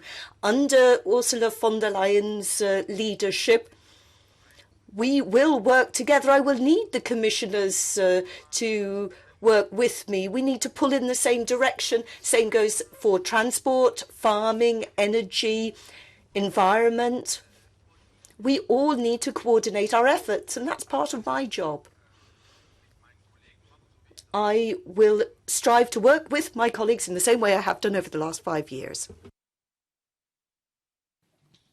Thank you. For the GUE, Anza Hazekamp. Thank you. Meneer Timmermans. Mr. Timmermans, as a climate commissioner, you have to make sure that the European Union will be emissions-free. I've heard a lot of good words, but I haven't heard much about animal husbandry and the fact that animal husbandry produces more greenhouse gas emissions than all cars, trains, planes and boats together. So you can't have emission-free Europe without dealing with animal husbandry. Now, Europe is actually doing the complete diametrically opposed thing. They're actually subsidizing intensive farming to the tune of billions of euros, which means there's more and more animal suffering, more and more emissions as well, but also more deforestation around the world. Hence my question, how are you going to reduce meat production and consumption? Are you going to provide a lot of money for the organic industry? Is there any margin in your policy for animal welfare? Because over the past 5 years, I've noted that there are certain rules that for animal welfare that have been countered, and that is suffering, and the environment is suffering. So what are you doing in the coming 5 years? Well, I'd just like to know which rules you're referring to that I've been against that would help animal welfare. I'm happy to talk to you about that. But listen, intensive farming is part of the problem. That's something that I think even the farming sector knows very well. Individual farmers are well aware of that too. That the farming sector and animal husbandry should be part of the solution is also true. We should see more opportunities than just restricting this to the only possibility being getting rid of animal husbandry altogether. Obviously, it's important when people are thinking about diet and what they eat and what's being consumed to provide that food. That's also good. But I also think that we have to be aware of the burden that falls to the environment because of that, but also the agricultural sector needs to be helped along the way to make that transition. For example, through innovation in animal feed that's being used, that we want to have more extensive farming, that we combine that with other forms of farming to make sure that the pressure on the environment is reduced. These are all things that are very useful that could be put into the agricultural policy. And I think the changes over the past 5 years through Mr. Hogan, my colleague, have actually been going in the right direction. And I've been seeing this with my own eyes. There's much more attention for animal welfare than has been the case in the past. It's led to changes in the agricultural sector, in the farm sector, and farmers want to be part of that change. So I'd be probably less pessimistic than you appear to be. And also, I want the European Union to contribute to what is often seen as a problem, i.e. in intensive farming, that there's animal husbandry that's developed that will actually contribute to improving the environment in Europe and also will provide a contribution for providing food that is still extremely necessary for Europe and that we shouldn't just be left to the vicissitudes of the world market. Ik ben iets, toch wel teleurgesteld in. Well, a little disappointed with your answer because it's very difficult to deal with the environment, deal with animal husbandry and deal with food provision without coming up with these subsidies and the tens of billions of euros. I mean, we can't provide cheap food and therefore deforestation of the Amazon. How are you going to replant that? And then investing in nuclear energy as well. But I have a specific question. You're saying maybe we should think on a smaller scale. I've got a small question to you to see how big your influence might be on the rest of the Commission. Brussels isn't just paying for the production of meat, but is also paying millions to promote meat. What a wonderful beef. That's a slogan from the European PR company to promote European meat in Hong Kong. Are you prepared to cut these sort of subsidies or not? Nou, eigenlijk niet, als ik heel eerlijk ben. To be honest, no. My intention is to make sure that policy is framed to make sure that animal husbandry can be done in a manner and is done in a manner that is more environmentally friendly. I'm prepared to work hard to make sure that animal welfare is given greater attention and there are improvements in animal welfare, whether it is in animal husbandry or transporting or slaughtering of animals. Those are measures that I think the authorities can take and that the European authorities indeed ought to be taking. And I think that's something that needs to be done. Just commenting on one thing, stop all these subsidies straight away. Well, there's a lot of margin to change the way we do subsidies, and I think reforming agriculture is also an approach that we need to think about, but just stopping all the subsidies. Do you imagine what level of poverty and destitution you would bring raining down on parts of the population if we were to do that? That's really something we have to factor into the policy mix at European level. And this is also for people like me who want to push society into a more progressive and more environmentally friendly approach. But think about the people where, unfortunately, far too many people find themselves in the current days Europe. Thank you. For SND, Subdance. Thank you. Sorry, another question from behind. I want to return to the Commission's paper on the SDGs and the scenarios that were outlined. I think it's unthinkable that any scenario other than scenario 1 would deliver us the results and get us to the place that we need to be in. What would you say we can do to get member states to individually meet their SDG targets? Will there be any binding SDG implementation that you foresee at an EU level? How would that work? And thinking in particular, you mentioned the biodiversity conference in China, an SDG 15 on biodiversity, what would a headline ambition look like for biodiversity at a global level? First of all, it's interesting to see how quickly the thinking about the SDGs has evolved.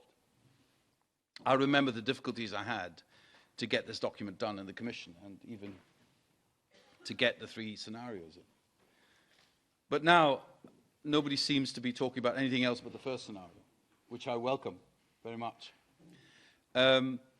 Concretely, on your question, I believe that, well, there's so much commitment to the SDGs in the member states, that it's time that the Commission would ask, what does this mean concretely? What are you going to do concretely to implement these 17 SDGs, and how are you going to do it?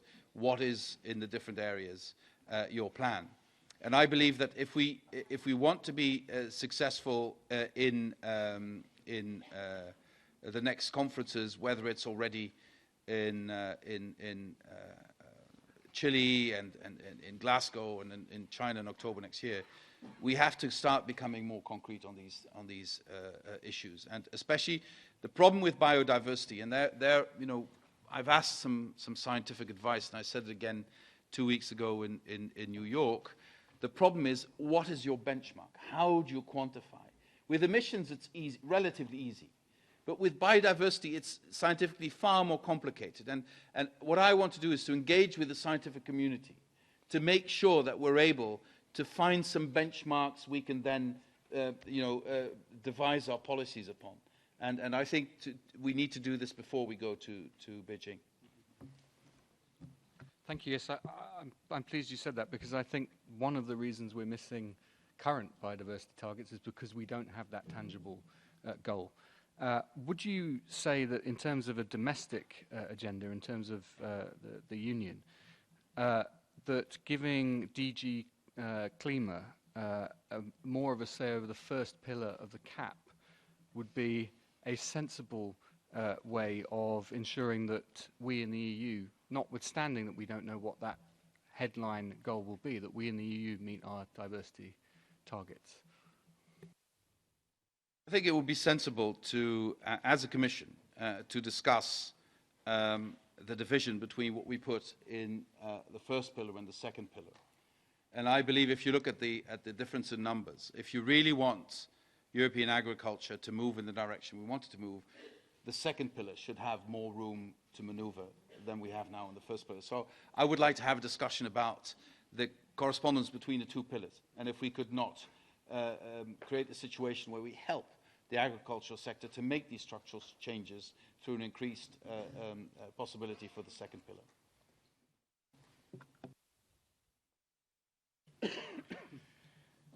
For the Greens, Michael Blows. Thank you.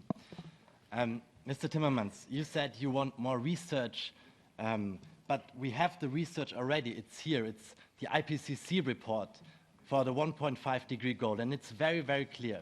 It says we have to act now, but we can go to a 1.5 degree goal, and it establishes a CO2 budget for it.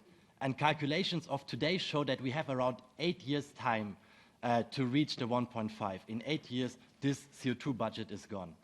So I want to ask you, will you follow science? Will you include in the climate law a carbon budget approach? And also, I wanted to press more on what is inside the climate law, but it seems that there is not so much I can get from you. But when will the measures that you propose take effect? I think this is what the people on the street that protest want to know. When do we act? And secondly, you were speaking about the contradictory policies you want to erase. I'm very happy with this. You have a lot of power now. You have a huge portfolio. You are a team player, but you also are the machine. Will you commit to completely phase out of unsustainable biofuels like palm oil and soy, so that our energy policy stops contributing to global deforestation? Will you put forward a legislative proposal to tax kerosene and maritime fuels? And will you press infringement procedures on member states that do not present concrete plans to phase out fossil fuels as they are obliged by the governance regulation? I think to get done what we need to do, I think targets are good instruments. I don't think we need. I think that because you've mentioned this before to me, so I asked for some advice on that. I think what you want to achieve, given what we've done in the European Union, is achievable through the targets we have set. And if we make the targets more specific in the short run, it will become achievable. To add another way of calculating to that, with all the uncertainties that it surrounds in terms of sort of moving targets, would probably more complicate than help us achieve what we need to achieve.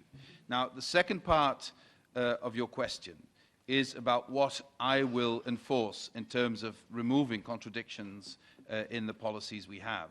Already, I believe we've made a step in the right direction in terms of palm oil with the decision taken by the present Commission. But we will have to look at more of these commodities to make sure we remove actions that add to deforestation. And we need to create more transparency to know exactly where that is headed. But to do that, we will also need a dialogue with the countries of origin, because they, of course, have their own revendications in terms of fair trade, in terms of the relationship with the European Union. And we need to help them, and I'm a bit encouraged by some of the movements I see, especially in Asia. We need to help them to avoid deforestation for the production they do as well. So we also have a global responsibility. But at the end of the day, that we would have to propose forms of legislation to avoid contributing to further deforestation, I think, is probably inevitable. You also asked, when are you going to act? Well, I'm going to act as soon as possible. And I say this, and I really want to, I know that there's a huge sense of urgency in society, but I also want to stress one thing.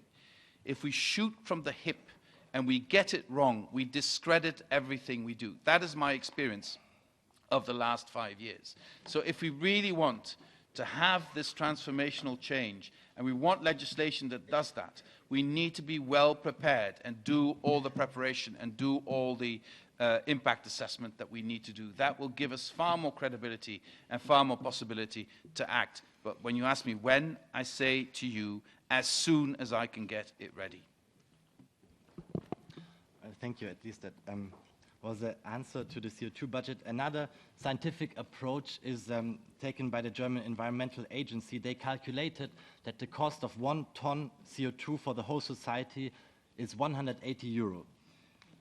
So the people and the environment, they pay the price for the pollution from coal and lignite. And you yourself in the campaign said that you want to put a price on CO2. You spoke about the EU-wide CO2 tax, but you know that this requires unanimity in the Council, and you could put a price on CO2 by creating a carbon floor price in the ETS. Will you put a carbon floor price in the ETS of at least 40 euros? And then I was not asking when you start acting, I was asking when does the measurements take effect? When will we reduce the first ton of CO2 from the measurements that you propose? And on this also, there is a possibility, for instance, through the Just Transition Fund, when you make it conditional to phasing out coal, that would be a possibility of going to the coal. Will you do that? First, I don't see the merits in introducing a floor in the pricing of carbon. I think the price as it is developing is going in the right direction, and I'm pretty confident it will continue to do that. Secondly, when will it take effect? Well, that's a question to me, but also to you. It depends on when we get legislation approved by Parliament and Council. And I know, at least that's my experience, that the chances improve if you are well prepared and if you have the facts on your side. That's why I'm saying let's not shoot from the hip. But I count on your support and this Parliament's support to be ambitious, to deliver on what our citizens are asking of us. I'm so sorry. The last one slipped from my mind. It was the conditionality of the Just Transition Funds money for... well, yes, I believe that we need to make sure that, first of all, nothing we do is contradictory, but secondly, that the if we want to convince European citizens to put taxpayers' money, to put their money on the table for transition, we have to be able to prove to them that that transition goes in the right direction and makes us less dependent on fossil fuels and reduces emissions. And I think there's nothing wrong with introducing that conditionality in the funds we spend on transition and on modernizing Europe's economy.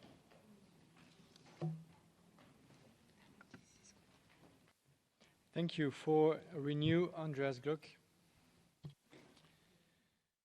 Mr. Commissioner, Vice President Designate Timmermans, the ETS is a success.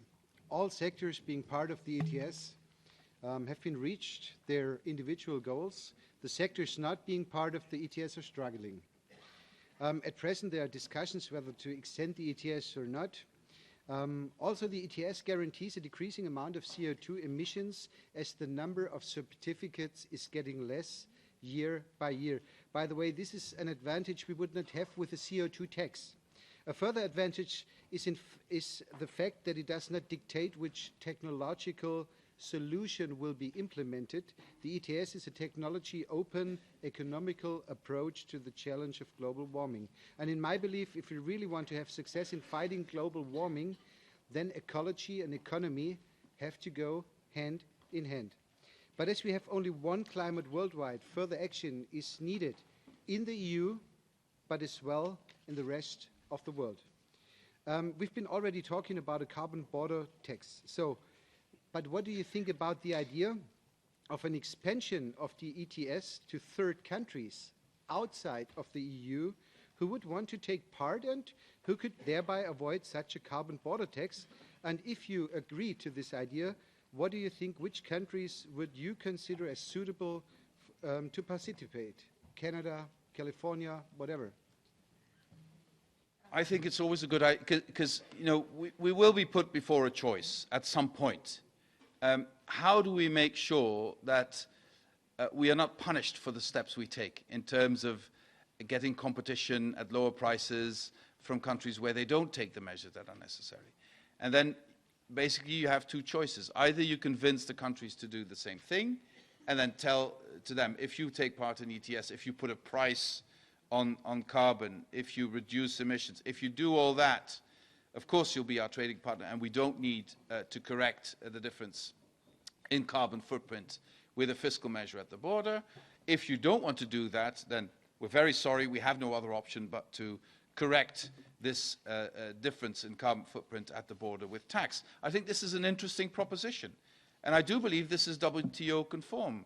It doesn't violate the rules in the WTO, but I think it goes hand in hand, because the positive proposition should be take part in operations, whether it's the ETS, the way we do it, or other ways of putting a price on carbon, which would allow us to create a level playing field. If there is no level playing field, we will have to correct that through fiscal measures at the border. I've been really happy about your answer. And you have been talking about technology open solutions already before. And you've been talking about hydrogen already before. And indeed, hydrogen is a really interesting point when it comes to energy storage, but as well when it comes to mobility. A combustion engine, for example, is neither good or bad. It just depends on what you burn in it. Still, we don't have a hydrogen strategy. So my question is, will you work on a hydrogen strategy, and what's your time schedule, and when do you expect it to be effective in terms of CO2 reduction? I will certainly work on a hydrogen strategy, because I also believe Europe can really lead on this. Because I think we still have an advantage vis-à-vis other parts of the world if we speed it up. I also believe, because hydrogen, you have no energy loss when you store energy in hydrogen.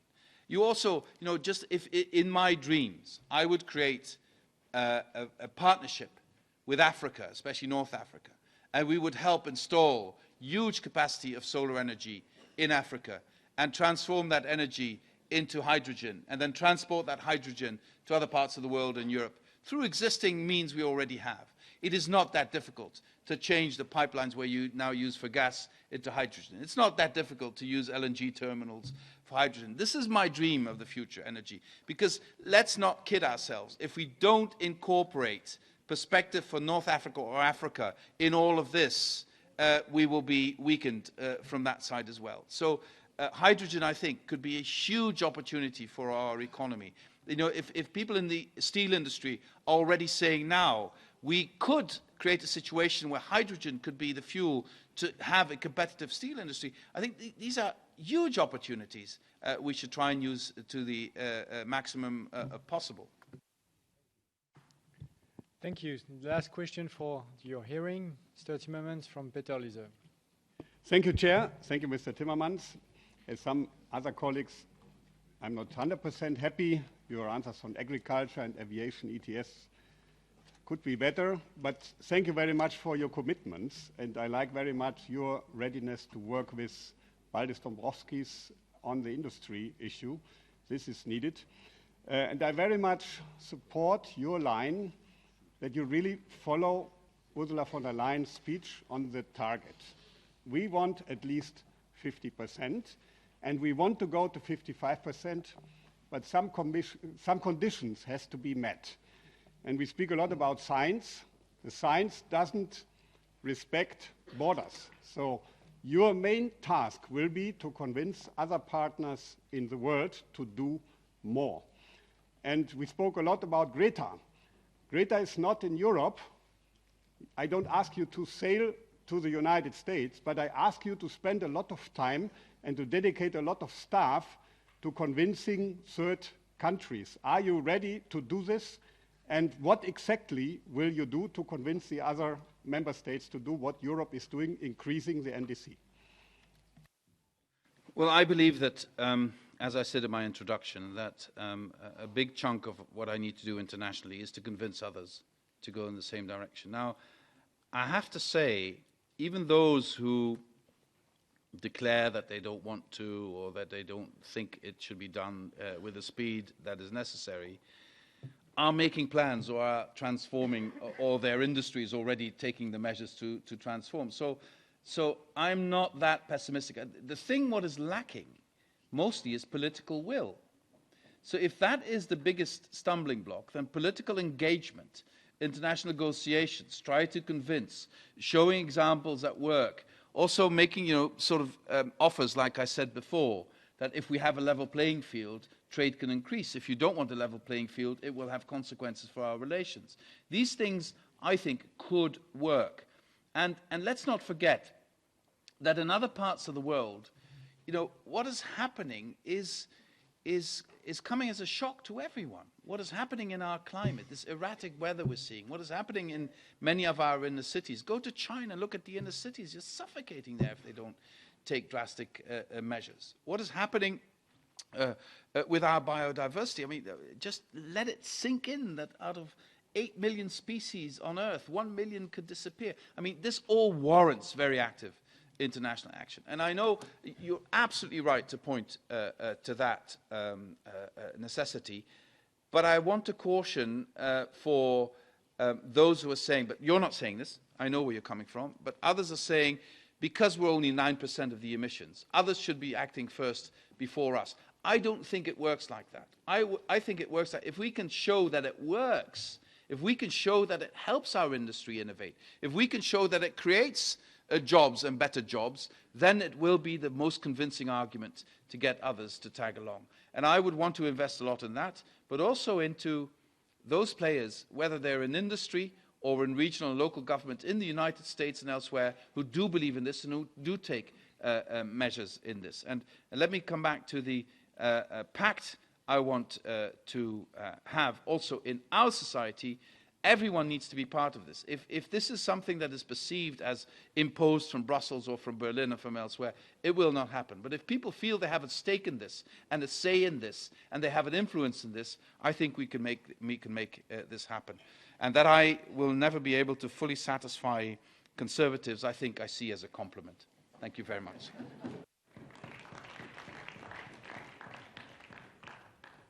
Yeah, thank you. And I think EPP is ready to work with you on that.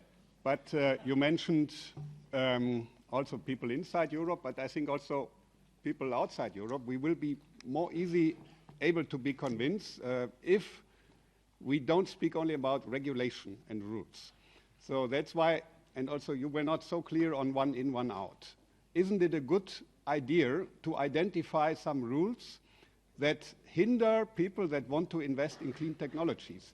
So we need maybe more rules for the climate, that's true, but shouldn't we also identify rules that are bad for climate-friendly technologies and abolish these ones? I'm all for that, but in my experience in the last 5 years, also when I headed the task force on better regulation, I challenged national parliaments, I challenged everyone, give us a list. What do you want to have abolished? I challenged everyone. The list was very short, I have to say. So, yes, I believe there is room for better regulation. Yes, I believe there's room for more tailor-made regulation. I also believe that by doing decent impact assessments, by having a regulatory scrutiny board who looks into this, we already have better regulation. I also believe that we need to look at a lot of existing regulation in a lot of areas to see whether it's fit for purpose. Let me give you one example. Our energy directive is nowhere near where it needs to be. We need to revisit that. And I want to have the possibility to at least have the possibility to envisage a taxation of kerosene, because I don't see the logic why that energy source should be exempt from tax. We perhaps don't agree on that, but there's some way the airline industry will have to contribute to this, whether it's with stricter ETS or whether it's with taxation, but they can't be left out of this, can they? So, you know, I'm all for a better regulation. I'm also all for scrapping regulation we no longer need or is obsolete. I think we've started doing that. So you will find me on your side with that. But then also the onus is on those who are asking for it to give us a list what they want us to scrap, and then I'm sure we'll be able to do that. Thank you. So it's time now for your concluding remarks for 5 minutes. Thank you very much, Mr. Chairman, and let me say that I know the hour is late and you probably have better things to do than to listen to me for the other 5 minutes, but I do want to close with a message that I believe I should share, and that is, you know, over the last 10 to 15 years, we've often had this discussion, the EU, what is it good for? And it even led to sometimes a discussion that has compelled the majority of the citizens in one member state to vote to leave the European Union, which I think is extremely sad. But it puts a burden on our shoulders to demonstrate to our citizens what it's good for. And I believe if there's one area where we need little effort to convince our citizens, it is this area of transforming our society into a sustainable society. I honestly believe if you look at the analyses that are made, more than 90% of Europeans want us to act in the climate crisis, to fight the climate crisis. More than 9 out of 10 Europeans want us to do something about that. So this gives you and me a unique opportunity to demonstrate what we're good for, namely to help this society regain the self-confidence, to transform itself into a sustainable society, to lead in the world. We can be the leading continent in the world that takes the world into a brighter future, into a more sustainable future. And I think this is an opportunity we could actually take or lose now. Because 2050 seems an awful long time before we get there. But if we don't get the legislation in place in this mandate in the next 5 years, then we will never, ever be able to attain the goals in 2030, let alone the goals in 2050. It will be impossible. And if we don't get this framed within the first 100 days of the von der Leyen Commission, we will not be able to get the legislation ready in the next 5 years. So in the next 100 days, after the 1st of November, you and I have a collective responsibility to get this right. If I look at what our kids are asking of us, if I look at sometimes the level of despair in parts of our society, of this feeling of nobody's in charge, we're on a runaway train, we don't know where we're going. We need to change that, and we can do that at the European level with European answers to European challenges. And if we do this well in Europe, it will have an effect on the rest of the world. I honestly believe it is in your hands to make this happen. And I came across, let's see if I can find it quickly. I came across something in The Gathering Storm, which is Nobel Prize worthy, a book by Winston Churchill. He wrote about appeasement in the 1930s, and he found a poem in Punch about a runaway train in the 1890s, because the train was run away because the train driver had fallen asleep at the wheel.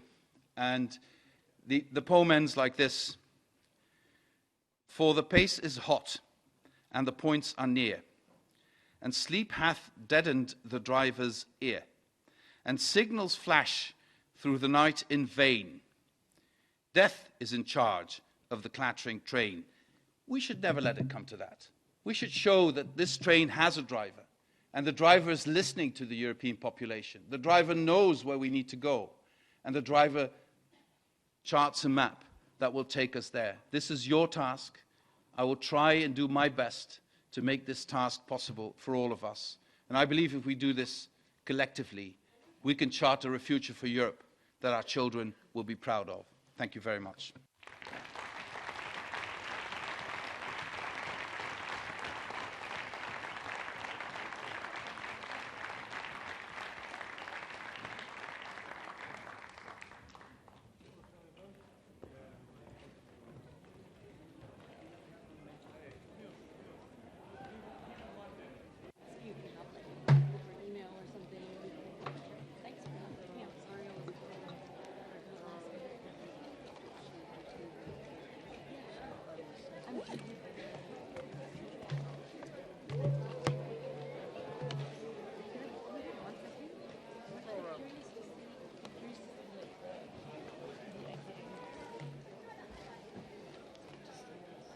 Because it's always like a shaking hand after. I saw it on the live when you shoot.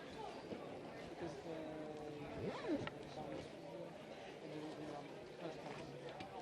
how are you going? I need to prepare a note, and it's late, and I still need to go home. Yeah, same.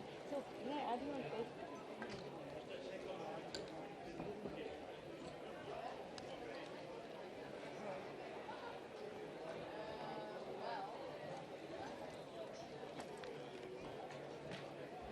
A last minute thing actually, a little bit, but I can.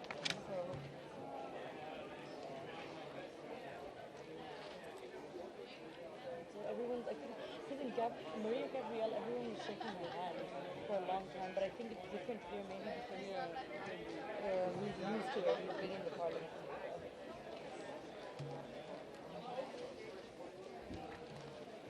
Thanks a lot. I appreciate it.